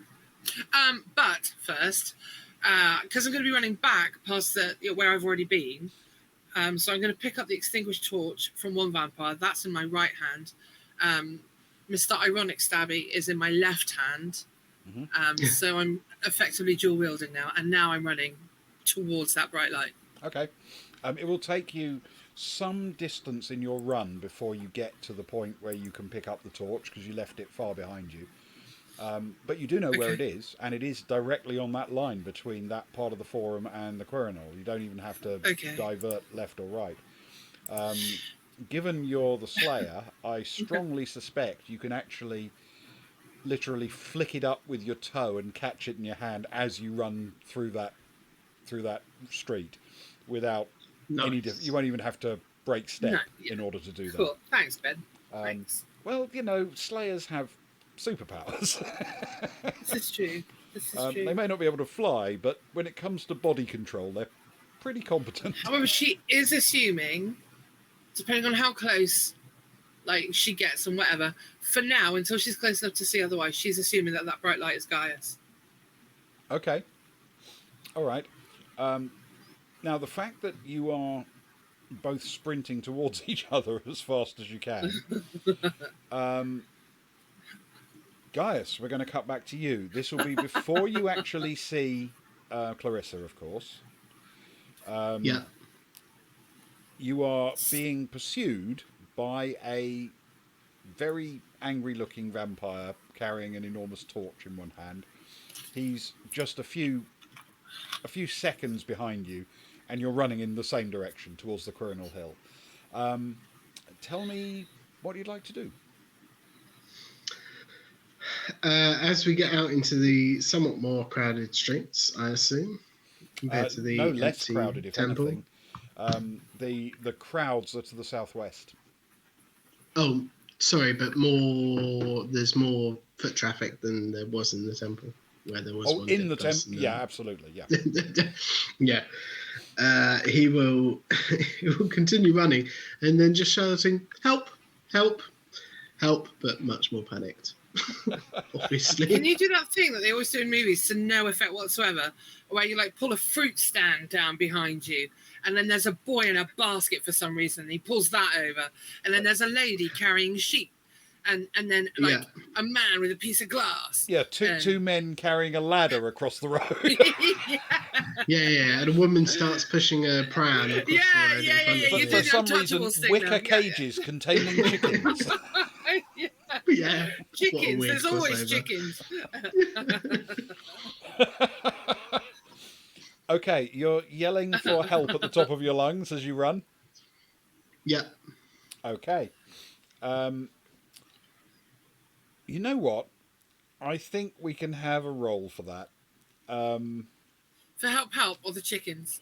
Not for chickens. No, we can't roll for chickens. Rolling for chickens is not a thing. I bet we can Not make yet. it. Not yet. What I will give you, though, is you can have persuade twice, if you know what I mean, or perception twice for engaging with people. So that's +4 to a roll, please. Ooh. Actually, I'll do better than that. +6. You can have good luck as one of them. Thanks, because I rolled a 1. That's a total of 7. So that's a 7. Yeah. 7 is It's a like a straight massive number. failure. You do not manage to attract anybody's attention, or if you do, they ignore you. You forgot the golden rule. Women are told when you need help, you're supposed to shout fire. Fire, yeah. Which, to be fair, is also chasing me. Right. We're still on a foot race. So can you roll for your dex twice, please? So +8, and this will be obviously against the vampire's roll. Yes, indeed.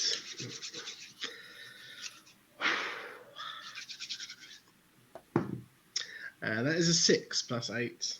It's a 14. Okay. Do you want to use a Oh, A drama point. yes, by the way. indeed.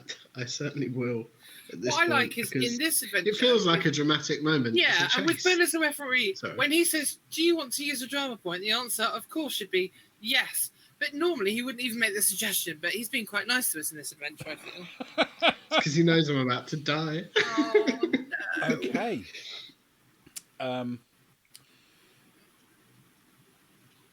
With that, you manage to grit your teeth and press on.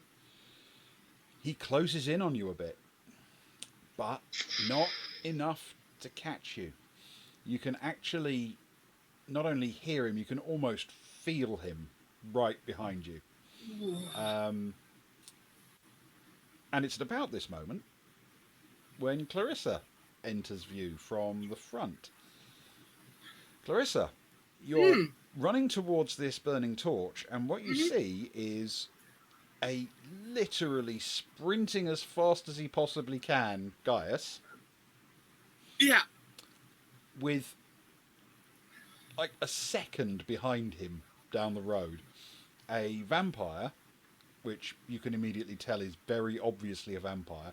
If the speed and the fact that you're the Slayer didn't give it away, his face is contorted into the vampire. Oh, face. he's like being openly jumpy. That's not good.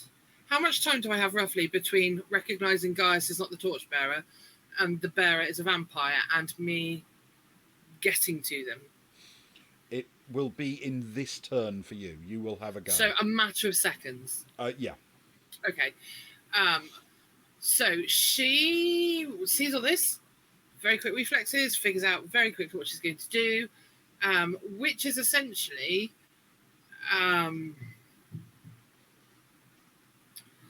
okay. She looks for something on the side of the road or something that she can anchor herself to, because she doesn't have time to stop running, turn around, and pursue in the other direction, if that makes any sense. Yep. So essentially she wants to do like a handbrake turn, but as a person. And so Gotcha. to do that, she needs to find some kind of pole, or I'm guessing there are flag poles because this is a celebration and There are like certainly building stuff. corners and things like that, Yeah. which you can wrap your fingers around and pull yourself to a stop very quickly. Oh no, she doesn't want to stop. She wants to fling herself. She wants to slingshot around, so she doesn't lose any momentum. Okay. And she wants to do that as she's coming abreast with the vampire, so that with one hand she's anchored around something, and then as she flings herself in the turn, she's clunking with the extinguished torch. All right. Can you roll a notice check for me, please? Yeah. And her intention is, even if she doesn't hit it, she won't lose momentum, and so she can carry on chasing it on foot. So now we're getting to a very Benny Hill type scenario. I understand. Yeah. Okay. Okay, 1d10 plus 7 for notice. For notice, it is 7 for you, please. 7. 14. Okay. You find one of the buildings you're running past has a separate balcony overlooking the street with pillars that support it. And as you run down, you wrap your fingers around the side of one of these pillars and swing around, trying to maintain your momentum around. Yeah. Gaius sprints past you, looking wide-eyed and absolutely terrified as you swing around. And you want to go straight into an attack? Straight in, yeah. Okay. But quite a low one. What she wants to do is not necessarily cause him harm. She wants to slow him down. The first order of business is letting Gaius escape. So she just wants to get between his legs. Okay. Then in that case, it's a melee attack. That's going to be 7 plus 6 is 13 plus your d10, please. Okay. 19. 19. That's a success level of 5. You swing around and almost slide in a sort of hero pose across the road, clattering into him from the side, and he goes immediately end over end. But Yes. obviously, he's a vampire. He lands on his feet in a slight crouch, just as you do, and the two of you stand up slowly, facing each other. And he looks at you with just that moment's sort of recognition, and he says, "Ah, Interfector." Whatever. She assumes the Sarah Michelle Gellar. So one defensive hand, stake in the other hand, slight bent knees, ready to rush forward. And she rolls, he speaks, she doesn't care what he says. He's rolling his eyes. In the corner of her eye, she's going to make sure that Gaius is clear. And then she's going to wait for him to attack. Does she notice the wolf medallion? Because we're familiar with wolf medallions by now. We know that they're bad business. Absolutely. She wouldn't have been up to this point, but now you're squaring off against each other. Can you roll a notice for me? It's not going to be that easy, but you might Sorry. spot it. Kelly's being mucky. Right. Roll 1d10 plus 7.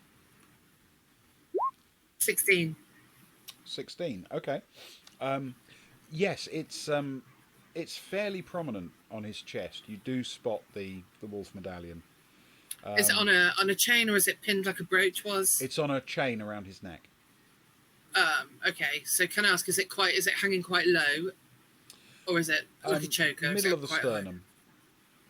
High? Middle of the sternum? Ha! Well, okay. My next action is to try and get that off him. So she's going to wait for him to attack, and dodge. And in dodging, she's just going to try and tear that medallion over his head. Okay. Kelly. All right. You want to try and snatch the medallion off as he attacks you. Yeah. So she's ready for him to attack. She's not making any aggressive action. She's centered. She's ready. And then as she dodges, her plan is just to tuck her finger under the medallion and just flick it over his head as it goes past. All right. She's not aiming to cause him damage or All right. do anything particularly clever. She just wants that off him. If you're waiting for him to attack, he will get an actual attack round. Yep. But no matter what happens, success or failure, you will then get a chance to get a melee go in order to get the medallion off him. Okay? Yeah. So whether or not he gets a hit on you first, we'll find out in a sec. So, first things first. He is indeed going to attack. He comes charging in for you, and as he does so, you see him, crouch quite low to the ground, and he leaps very, very, very suddenly up, and before he gets even within arm's reach of you, you see him leap up onto the roof of one of the buildings. Oh, what a cheat! Off to the side, and as he lands, he's already running towards the Quirinal. Gaius, you have obviously heard the clattering behind you, and you saw Clarissa run past, so you know that you're not immediately under pursuit anymore. Yes. As that is the case, Gaius, I feel, is very used to this situation where he's very much aware that not only is he safer now, but he is also not the primary concern for any vampires in the area, because there's a slayer around. So he feels much more confident and much safer. Style it out, safe guys. enough to stop running. Walk off, buddy. And he definitely won't style it out. He'll just stop dead and go, and turn around to to watch, maybe help, take in what's going on at the very least. Okay. By the time you've stopped and turned around, you see the two squaring off against each other, and then you will see this vampire, still bearing his torches, leap up onto the roof and essentially run past you, or set off to run past you overhead. Sorry, no And cat's he'll- joining in. That's all right. That's all right. He'll shout back to Clarissa, and he'll say, "The amulet protects from magic. He's the fire. The fire's important. They went back for more fire, I think." Clarissa nods. Guesses at his direction because she's just come from that direction. So while he's running along the top of the forum, she's going to run underneath it. And then hopefully she's going to catch him as he jumps down. Having run out of forum roof to run on, he's got to jump back into the road at some point to get up to the Quirinal. So she's going to try and intercept him there. Okay. Can I say, Silks? That's a brilliant scene. I can totally see You Slayer running over can the actually see vampire running along top. Yeah, the so tracking good. shot, can't you, on the Yeah. on the dolly rails of the two of them running one underneath the other. Yeah. Love it. That is incredibly It's cinematic. very Buffy and Faith in that episode. That's what I was thinking of. Mm. Yeah, that is Nice. tremendously cinematic. Okay. This is going to be contested to see how close you can get to him in terms of speed. So this will be your speed against his. Yeah. You're setting off a little behind him, but not by very much. Plus, I'm running on a flat ground, and he's got to navigate a roof.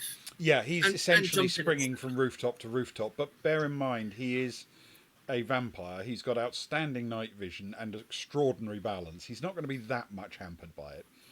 I'm a Slayer. I'm like, come on. Yeah, I'm a Slayer. yeah, I know. Essentially, he's going to be using his acrobatics, and you're going to be using what amounts to, I guess, your dex twice, so you get plus 12. I feel as this is such a pivotal moment, and we're kind of drawing to the dramatic climax. I said climax for you, Kelly. You're welcome. I feel I need to use a drama point just so I can have an epic success. Okay, all So right. it's going to be plus 22. Yes, that'll be plus 22. Wow. 28. I got 28. Total of 28. Okay. All right. He did less than that. I almost saw that coming. Your total of 28. Sorry, wrong one. Works out at an 8 success level. All right. You do indeed significantly Yes, smoking a cigarette and tapping a wrist. outdistance him. That tracking shot, if you imagine it, shows that he is moving fast over the roof. But there's no doubt about it, you are moving quicker. And you pull she's got to get her significantly. action run on. You are pulling significantly in front of him. Gaius.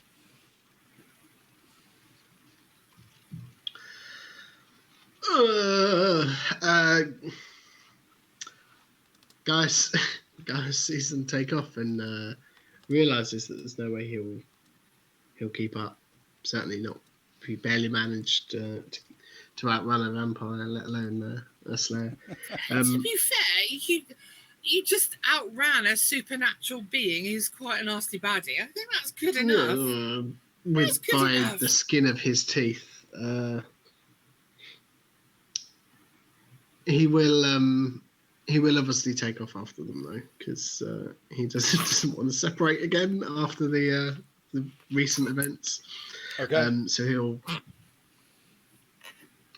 hesitate for a moment, I suppose, and look left and look right, and have no idea what else to do. So he will run after Clarissa. Okay. You will fall some way behind them, but to be fair, you do have an advantage in this pursuit in terms of making sure you don't lose them, which is that considerably above your head there is a fast-moving vampire holding a torch out, leaping from rooftop to rooftop, and he's not subtle.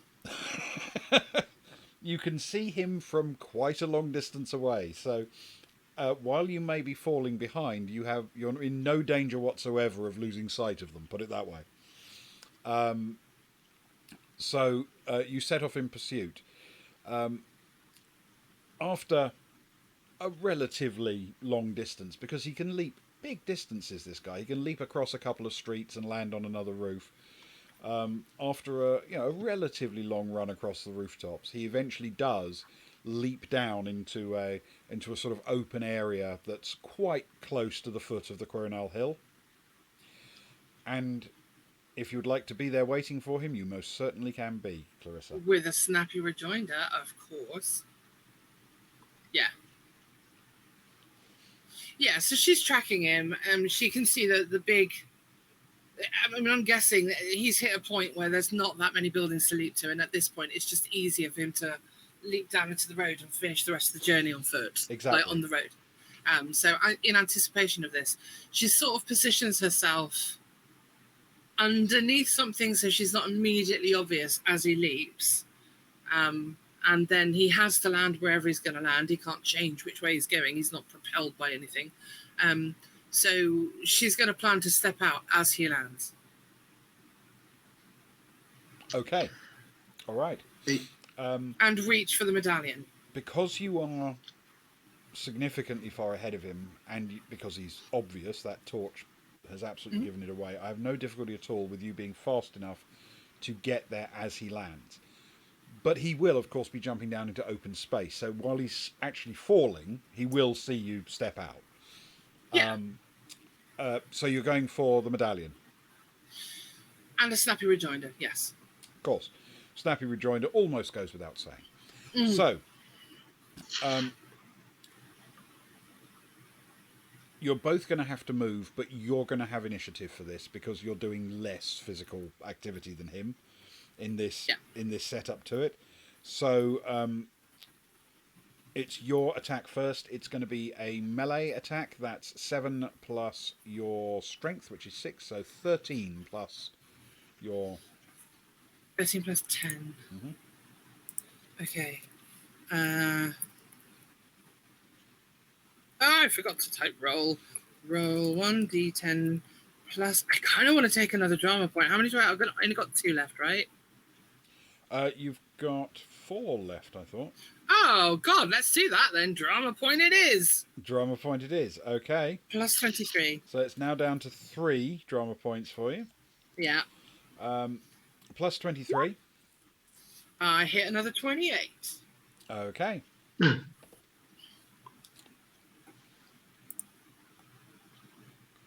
Okie dokie. By the way, hey there, Slowpoke is not what I say to him.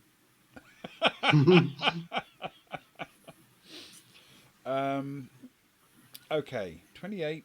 That is for you a success level 8, and he hit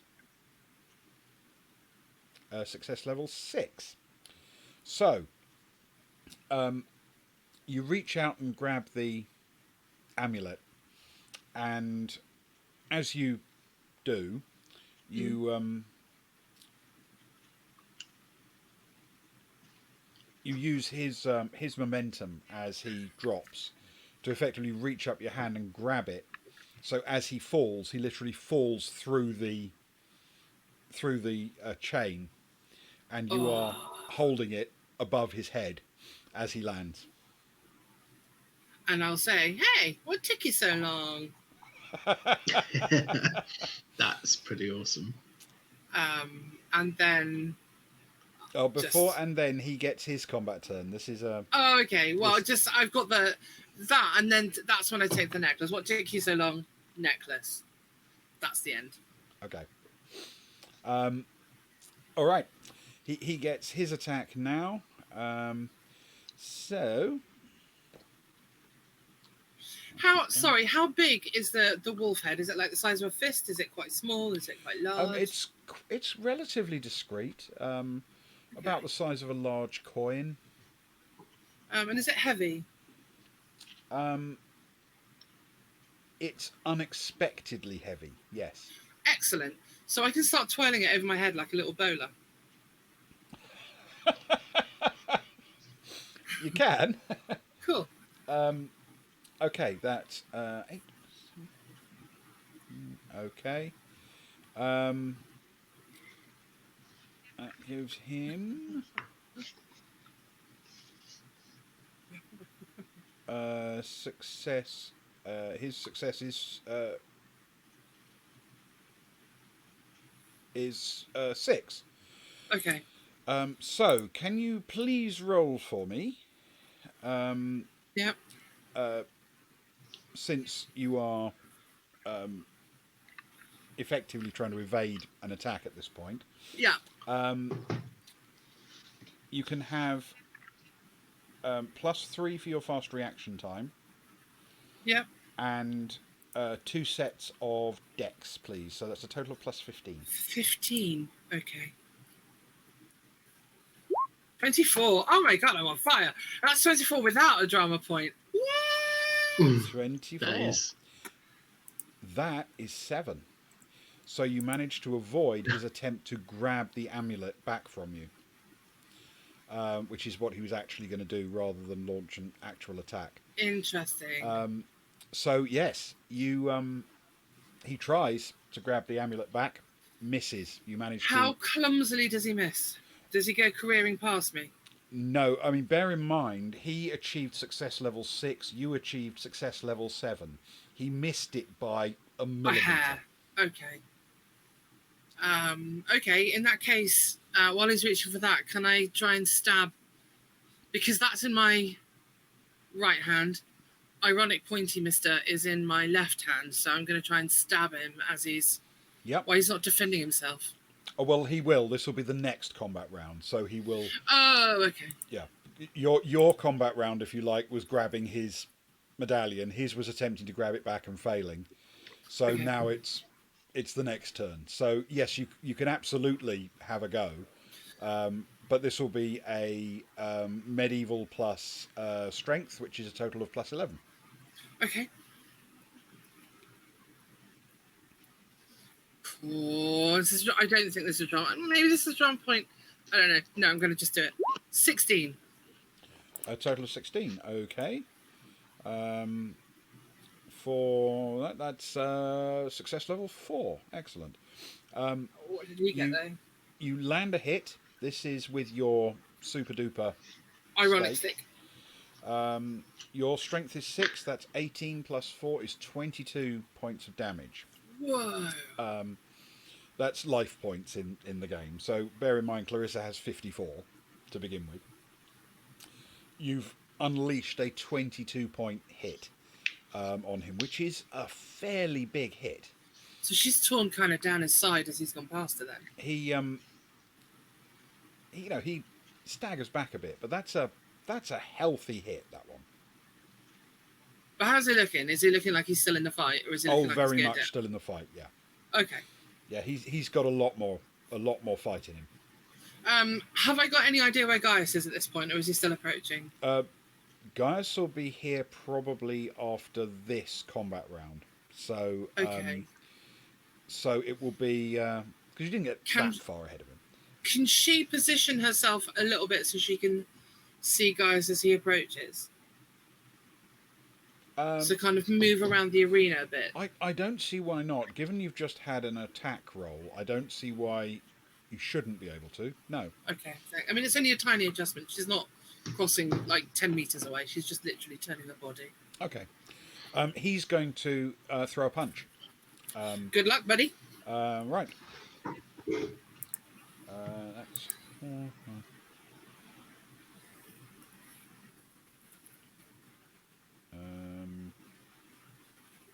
18.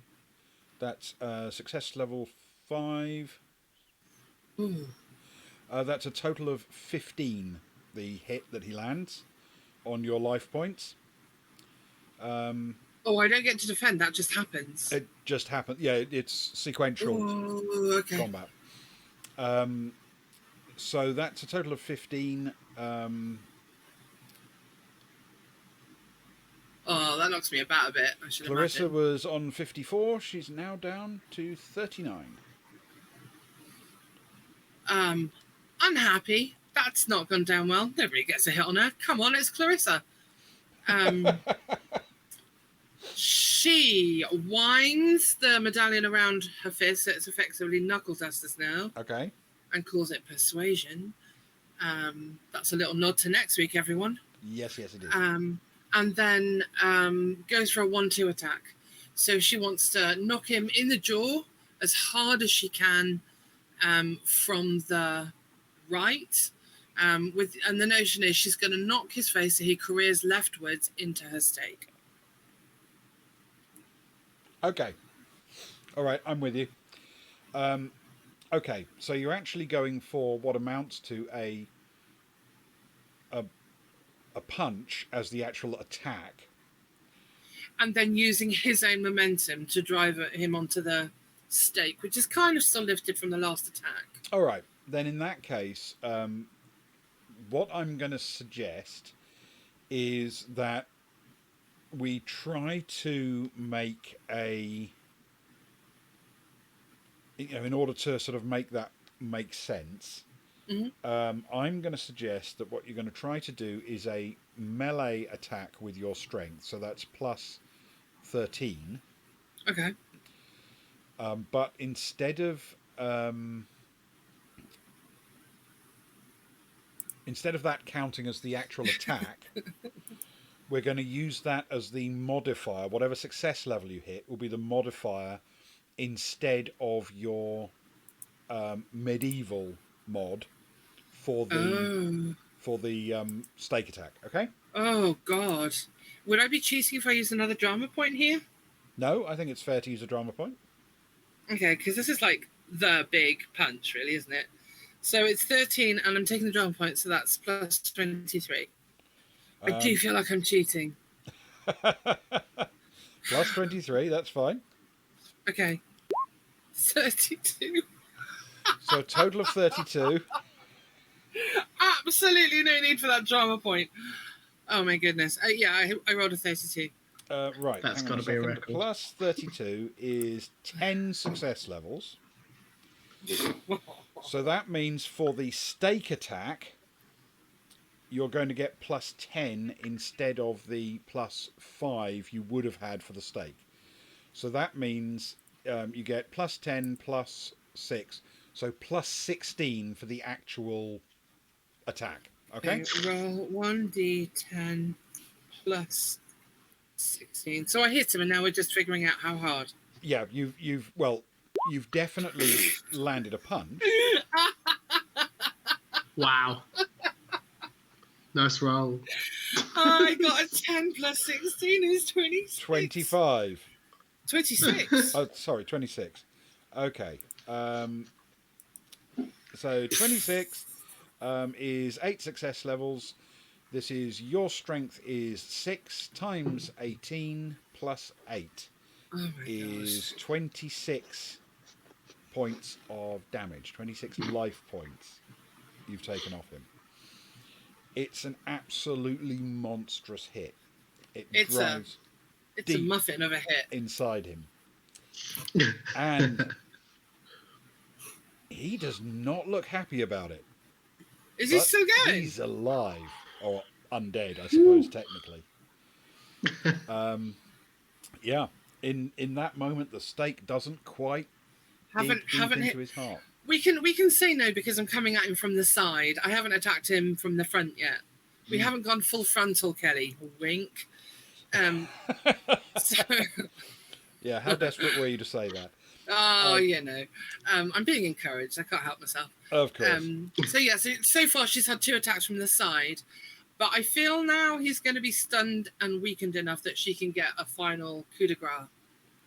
Right, front. he is on the going to next have his turn, however. Just the tip. Yep. I love Kelly. Can you see why?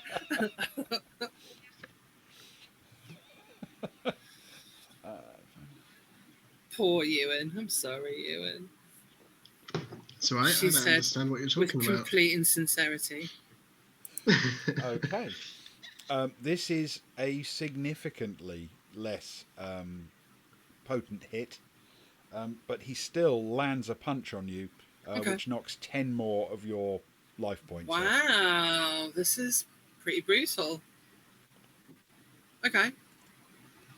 Okay. It's at this point that Gaius comes within shouting distance. Can What do I you take a fancy second doing, to throw Gaius? the medallion? Can I throw the medallion as he comes into view? Yes, you can. Okay, I'm going to do that then. Perfect. As Gaius comes into view, are you throwing the medallion at him? I take it. Yeah. He will make no attempt to catch it whatsoever.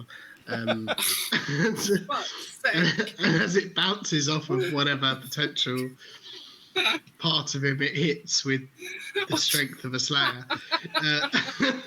I mean, with Slayer precision, you probably Just- got to... Tossing it nicely. It wasn't aimed at your head. Because of the precision of a Slayer, you've probably got to go out of your way to not actually end up with it just landing in your hand. You've seen my rolls of late. Well, yeah, exactly. But he will. Can she toss it like a lasso and try and get it over his head? I'm kidding. I don't want to do that, but wouldn't that be fun? I don't want to do that. Right. Plan is medallion has hit him or landed in his Just hand or something lands in similar. his dust, yep, sure. He knows the medallion's no longer there, and as such, it's Clarissa facing off against a vampire. He's taken a little while to catch up. He knows the deal. This vampire is probably not long for this earth, and so the last thing that he wishes the vampire to see is as he casts a spell to put the torch out. Absolutely. At that range, this is... feels important. It's probably not. This is level 3. Plus 11. Yes, plus 11. And you need right. level 3, please. That is a 9, so a 20 total. Yeah, that's fine. That was a level 6. You cast the spell, and the torch instantly just snuffs out. There's a little puff of smoke from it as the flame dies. And as it dies, you can see the vampire look absolutely shocked. He flicks a glance at you, and he's absolutely glaring. Oh, beautiful. And then he obviously turns his attention back to Clarissa. And it's your turn, Clarissa. Can I take that moment of distraction to say, you're extinguished, and then stab him in the heart? You absolutely can. Thanks. Can you roll an attack for me, please? Of course. This is going to be your medieval plus your strength, which is plus 11, please. 14. Okay. Thanks. Lights out, buddy. That is brilliant, Kelly. 14. Would you like to use your last, I think it is, drama point? Oh, you got 2 actually left. One of your last 2. Yes. Okay. So that's a total of 24, which is enough for success level 7. That's 18 plus 7 is 25 points, life points you hit him with. The fire-aged and hardened stake is just driven in the bottom of your left fist, right through the chest of the slightly dismayed looking vampire. And this time, even before it finishes passing through, you know it's gone exactly where it needed to go. As you yank it back out again, there isn't that sort of immediate customary puff of smoke. He seems to slowly crumble more than that. It takes much longer than you're used to. Maybe as much as a minute for him to completely crumble away. And then when he finally collapses in on himself, the weight of it throws out a big dust cloud in all directions around your ankles and your toes. But he does indeed finally disappear at your feet. Can I, with apologies, request a really quick break? We can actually do a little better than that. If you're okay for 2 minutes. Can I just really a quick break right now? Yes, of course. Yes, if you need one, you need one. No, and also the dog has found something that I think might be a mouse, and I don't particularly want to have it. Yeah, absolutely. Yes, go. Go. Right, yes, we will take just a few moments. Yeah. So, yes, That was give us spectacular, 5 minutes and we shall be back, I promise, okay?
And we're back.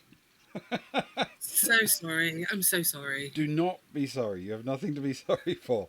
Okay, so the vampire has crumbled into dust rather dramatically. The amulet remains on the ground behind Gaius, where he let it fall.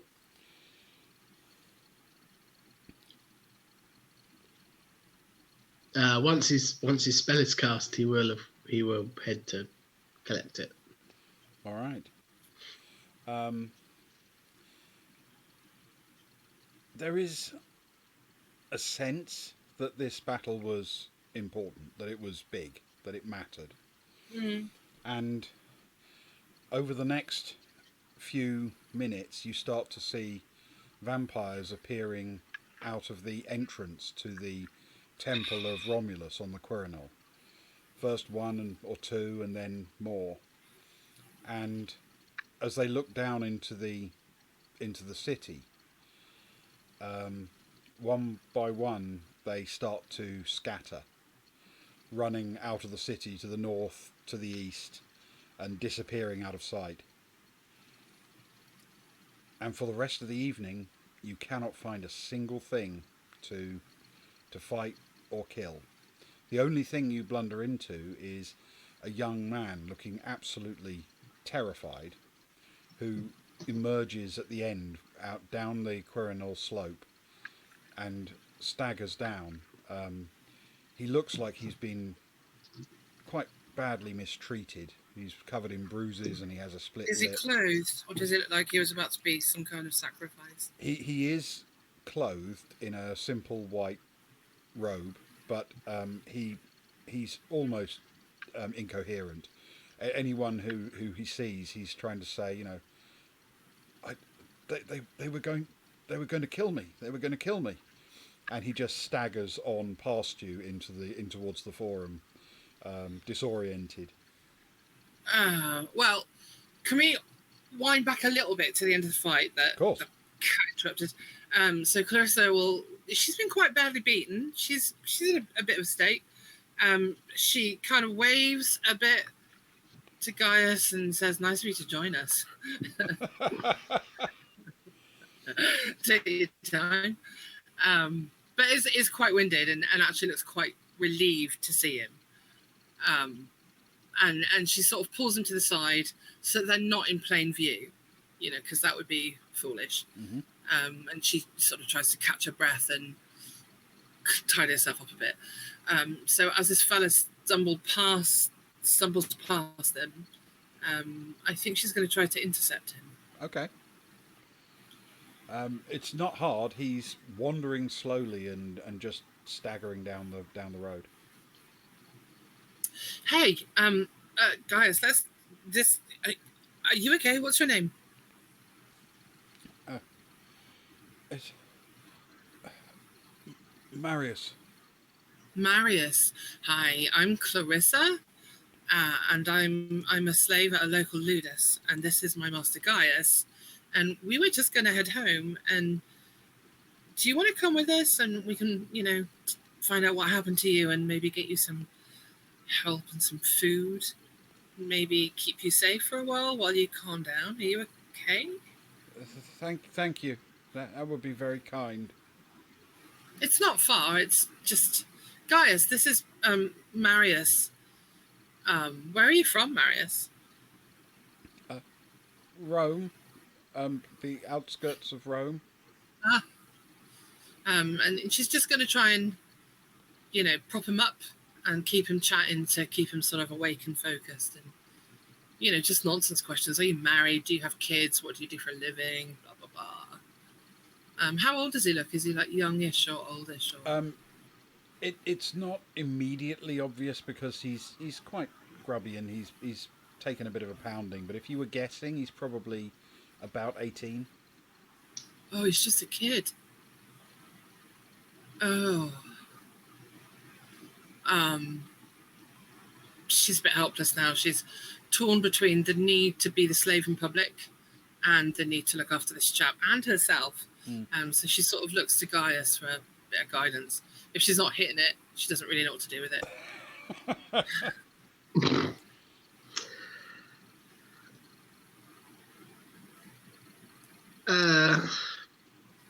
Gaius totally. I like to feel there's a little bit more to Clarissa than that, and Gaius totally just gives her a nod and just nods towards him, as if to say,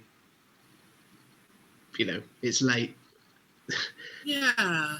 It's not that busy around here. There were a load of vampires that were just milling around. I think you can get away with dropping the slave bit for 10 minutes, a little bit of time. Don't worry about it. Do you know what? Clarissa's so grateful. She reaches out and squeezes Gaius's arm just a little bit to say thank you. She really appreciates that. Okay, so right, are you walking back towards the Ludus? Yeah, well, sorry, Ewan, what were you going to say? No, don't worry. Just, don't worry about that. Just comfort him, I guess. Let's just get him home. Because I think he was about to be the culmination of their ceremony. If that makes sense. Hey, do you have family?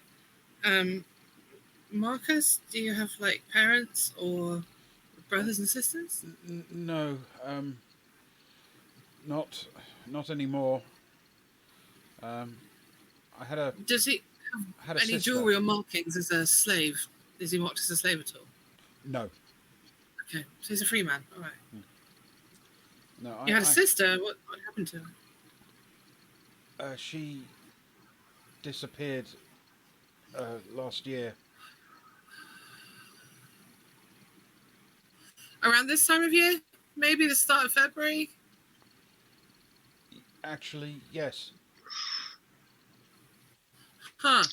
Was she perhaps conducting an errand late-ish, maybe after dark? How did you know? Oh, I'm really good at guessing. It's like a trick. I do. Yeah. Hey, you know what? Gaius' dad is kind of like, well, he owns a ludus, and he's always looking for people to come and help him run it. And also he's really into weird religious stuff that I think is really boring. When you say help him run it, you mean more do stuff. I'm just saying, maybe Marcus here might like to stay for a couple of days and offload his exciting recent experiences while not looking too suspicious and earning a penny. Whilst I help my father run the ludus, yes. While you help your father run the ludus, and I resume my duties as a servant. Precisely. Yes. Hey, Marcus, I'm a servant called Clarissa. Nice to meet you. Hi. We've been friends since childhood, before we knew what slave and yeah, you get it. You know how it works. You meander back through the streets together, wandering through the night. You cut across the Forum, which is essentially the quickest route back to the Ludus, passing the Temple of Vesta with its destroyed door. There are. What happened there? What's this? A fair number of people clustered around the temple, peering at it, and various priestesses are sadly sort of gathering up the broken door and looking around as if in a bit of shock. But a couple of them spot you, Clarissa, and give a faintly sort of wan smile and a nod as you go past. She leaves Marcus with Gaius, and it's just like, oh, I'll meet you at home. And despite the shape that she's in and how desperate she is to rest, she goes over to the temple to see. This is quite disturbing. She has no idea what's happened. One of the priestesses whispers, "They came tonight." What? When? 3 dead, but We'll replace the door. I, can we talk somewhere away? Is this the one that gave me the Mr. Pointy earlier, or is this a different? It's Do a I different recognise? one, but she saw you earlier. Okay. Did I catch the name? I can't remember now. Of the one who gave me the pointy. Was she the high priestess? She was the high priestess, yes. Who is now in pieces on the floor in front of the altar. Pretty much. Oh dear. So, I've got to get. There was a big. She's sort of looking around and trying to be a bit furtive, but she's exhausted and quite fraught. And so she says to the priestess, "Look, we can send somebody to help with the door tomorrow, but I need you to understand that we've just, whatever was about to happen, we killed the torchbearer and Gaius extinguished the torches, and I think we put an end to whatever it was for this year at least. Plus, this guy who I think was about to be their sacrifice is now on his way to the Ludus where I live, and I don't know how we're going to help him. He seems really shaken, and he's only young. I wish I could help you more, but I just need you to know that I've done everything that I can to put an end to it for now. Is there anything more I can do to help you?" She reaches out a hand and sort of just grips your elbow briefly, and then she says,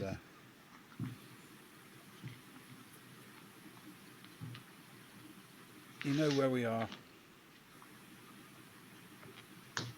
Come and visit occasionally."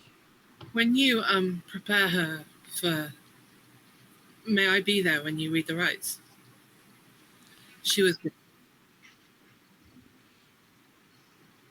We won't be using our usual process.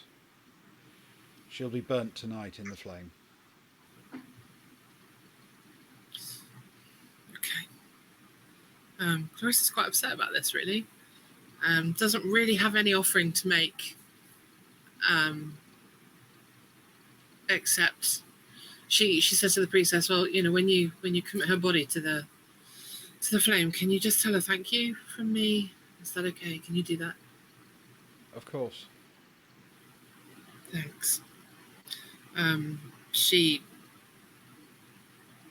kind of holds the woman's eyes for a moment just to express whatever sympathy she can. And then she nods a single time and sets off back home, making a mental note to send somebody around to fix that door as quickly as possible. Okay. Fair enough. Well, it's the only thing she can do, really. Yeah. I mean, yeah. All told, nobody else is going to do it. And the benefit of being a slayer is you can carry heavy things. So she can't do it. That's too obvious. You stagger your way back to the Ludus. As you might imagine, late at night, it's very dark, and unless you knew exactly where to go, you wouldn't realise there was anyone awake there. But the three of you stagger in through the side door into the training yard at the back, and there you do indeed find Titus Julius run out to see you, and he looks the three of you up and down and says, "Good news or bad?" Meet Marcus. Evening. Is he the bearer of good news or bad? Let's put it this way. He's still alive, which is pretty great for him. And I suspect all the rest of us, given the party he was due to attend. Okay. He walks over and slams the gate shut and bolts it carefully. And then he says, "Everything else can wait until the morning. Oh, well, sir, master, she kind of looks at Marcus, remembering her role. If it pleases you, the Temple of the Vestal Virgins was attacked, and they're desperately in need of a carpenter. I know at this time of the night it's unlikely, but they have no expertise or tools in repairing their door, and there's a crowd, and they suffered a loss, and they need some privacy. If it pleases you, can we send somebody around?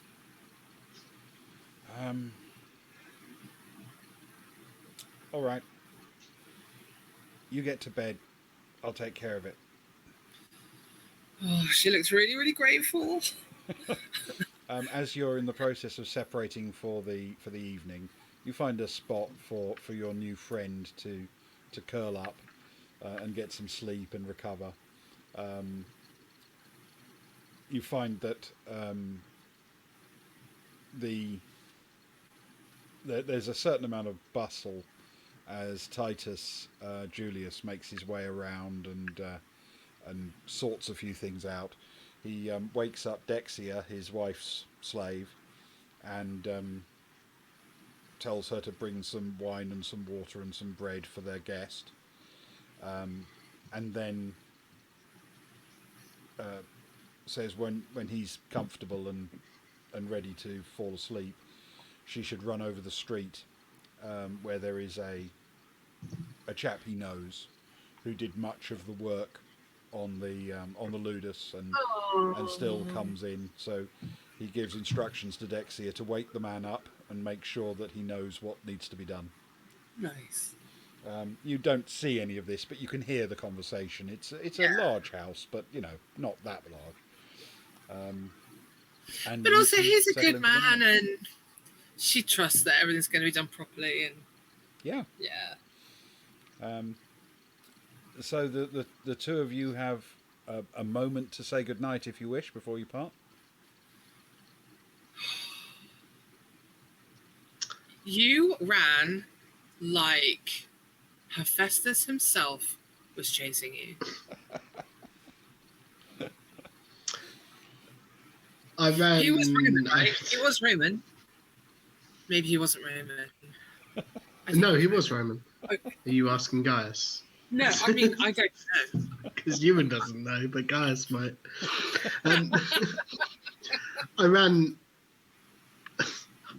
well enough. You slayed pretty well tonight. Thanks. What happened in the temple? Did you see? I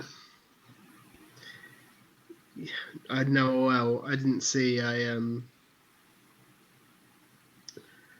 The last one you saw away with. You killed and two? Others. I think I killed 3 in all, including the one before that. But at the temple, I killed 2. She said 3 got in, and yeah, killed the third one priestess. escaped, chased me, escaped. Definitely escaped. Oh, he didn't I didn't escape. run away. You were bringing him to me. It was a plan, right? Yeah. I get it. The first thing my father taught me was if in doubt or if in Run trouble, to a woman. Exactly. find the slayer. Yeah. What else would I do? Yeah. He looks around. Just By to the make way, sure nice nobody else catch is- with that medallion. Good job there, Pony Whisperer. Hey, I got it in the end. Yeah. Don't forget to give it to your dad. We don't know what that thing is. No. Do you think it's over? Do you think we did it? The medallion. No, the whole Lupercalia, Romulus, nasty Mars thing.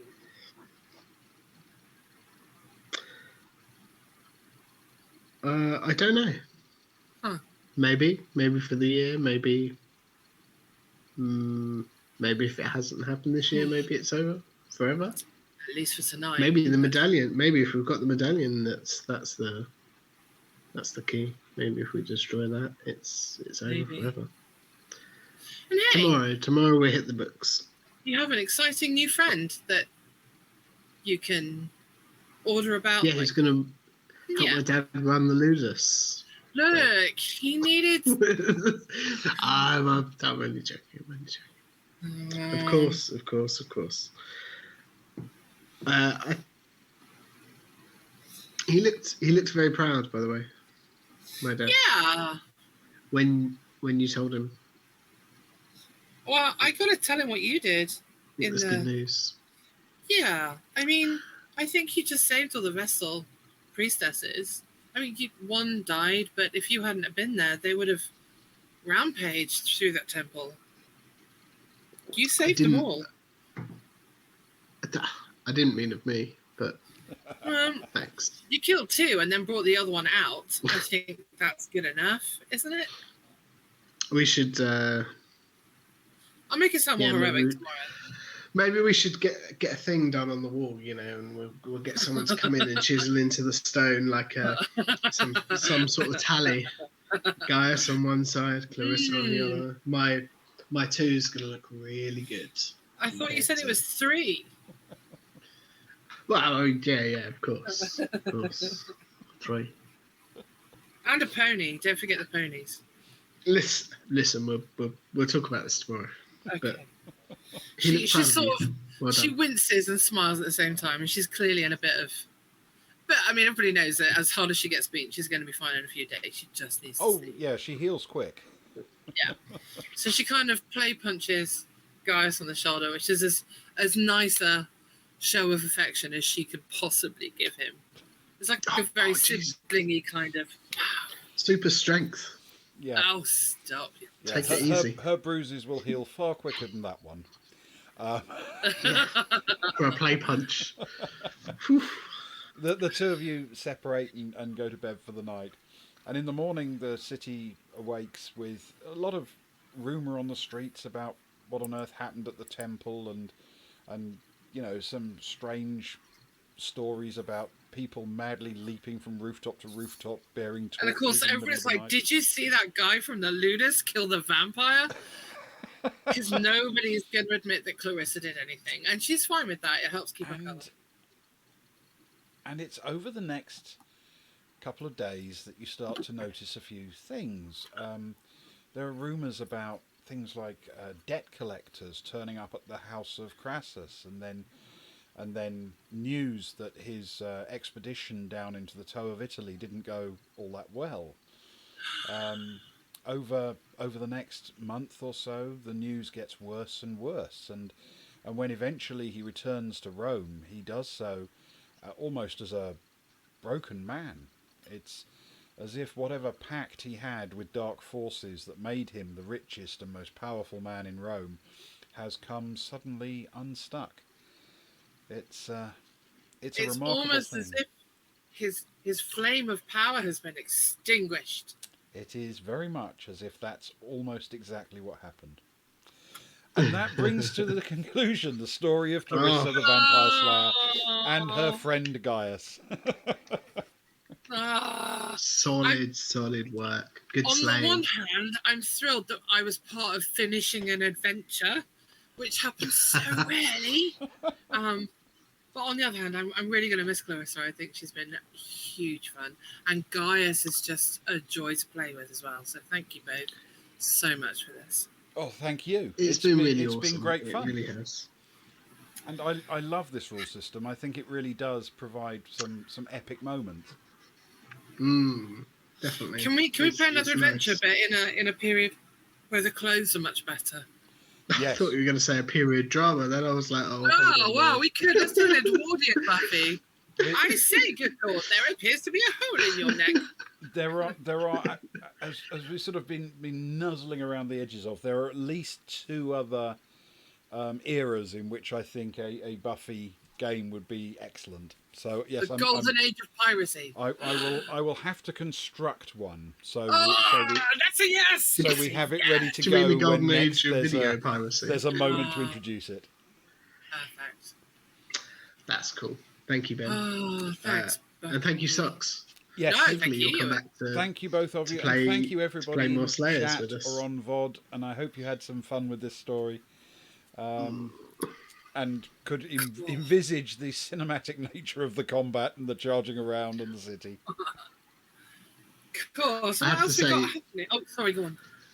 Socks, your descriptions of some of the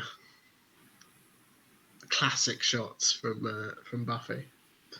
But Do you know, here's the Clarissa thing. acting out the Because so of this good, adventure, so good. I've Really good. periodically watched like random episodes of Buffy just to get the feel of like that almost devil may care casual heroism that she's got, like the way she plays out very cool, and you know, and of course it has to be that way because that's where her bravery comes from. But it's actually all about the people around her.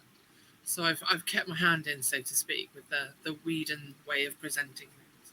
Thank you. It's been a lot of fun to be ridiculous. It's been a joy. Thank you very much, guys. And yes, we will do this again, I think, because I thoroughly enjoyed the rule set and the setting, and I am a bit of a Buffy fan. That'd be So- really a cool. bit. A little bit, yeah. So until next time, thank you very much for joining us, whether live or on VOD. Thank you to everybody who was lovely in chat, and Thanks, we will. Kelly. Yes, You thank filthy Kelly. beast. And next thing we're doing, I think, is on Monday. We may be finishing another game. Do you know, it's going to be, I think it's the end of the Banner Saga. 2 in a weekend. I have to admit, I've looked it up, Astonishing. and yes, it's... And then in the week, I think Luke will continue some Dave the Diver. Yeah. And then we have a next weekend of RPGs and excitement again. Do you want to know what we've got on next weekend? Shall I tell you? Oh, yes, please. Shall I? Please do. We have Traveller on Friday. Hooray! And then Orbital Blues. And I think it's going to be the end of that chapter as well of Blues. It's whether or not the job, the heist comes off and we get everybody back to the ship safely and without being detected. So yeah, it just feels like a week of closure. That is going to be amazing. Yes. And Traveller might well be the one where they all finally return to the Baltic Star. Well, you can't rule Maybe. it out, but I suspect probably not. I feel you're being That was Ben ruling it out right there. It really was, right? Yeah. I'm guessing probably not, unless something goes really badly wrong in that race. 4 closures in a week would be too much to ask for. Yeah, it would be too much to ask for. Yeah, definitely. So yes, thank you everybody.